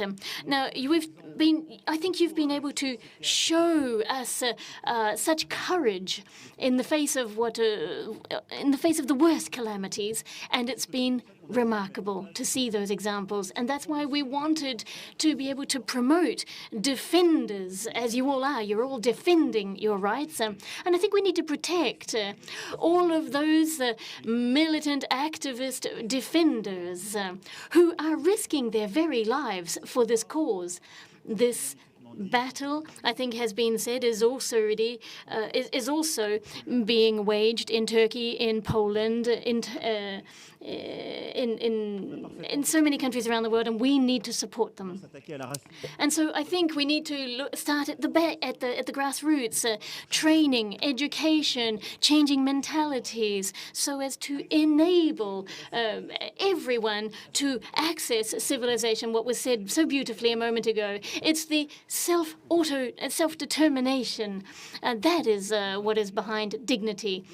So I didn't have too much to add, but behind all of those figures and commitments made tonight, and behind this forum, there is an ongoing battle, dear Hillary, because we've both been working on this. There are generations that have come before us that have already done so much to pave the way. And then we've got this young, energetic generation of feminists, and I've been quite blown away by you, and all of those lives and stories that are part of this.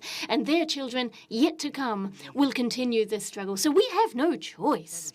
we have no choice but to continue to keep educating, training our youngsters, eradicating violence, and to fund and protect all of these efforts. So thank you. Keep up with your struggles, with your battles. Keep fighting. And please rest assured of one thing. We share your battle and we will not let you down. We will be there with you, whatever comes our way. Thank you to one and all. Now I'd like all participants to come back up onto the main stage. Everyone who's taken the floor today, come on up so that we can thank you. And thank you very, very much to one and all.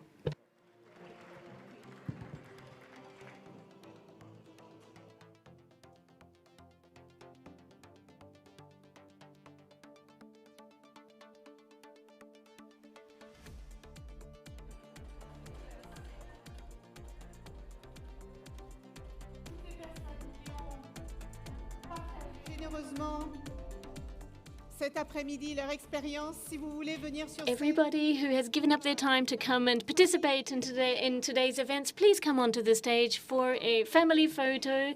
Dr. Umberge, please come on up.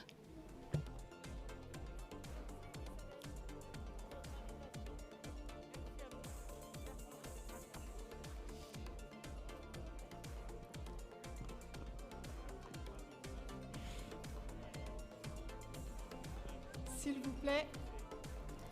Kindly come up. Could all of our panelists please make their way up onto the main stage for the final photograph? Thank you.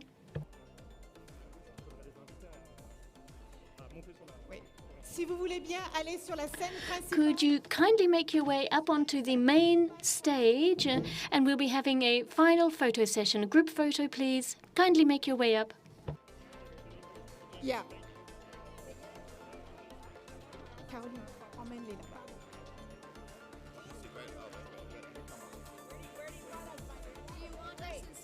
Yes.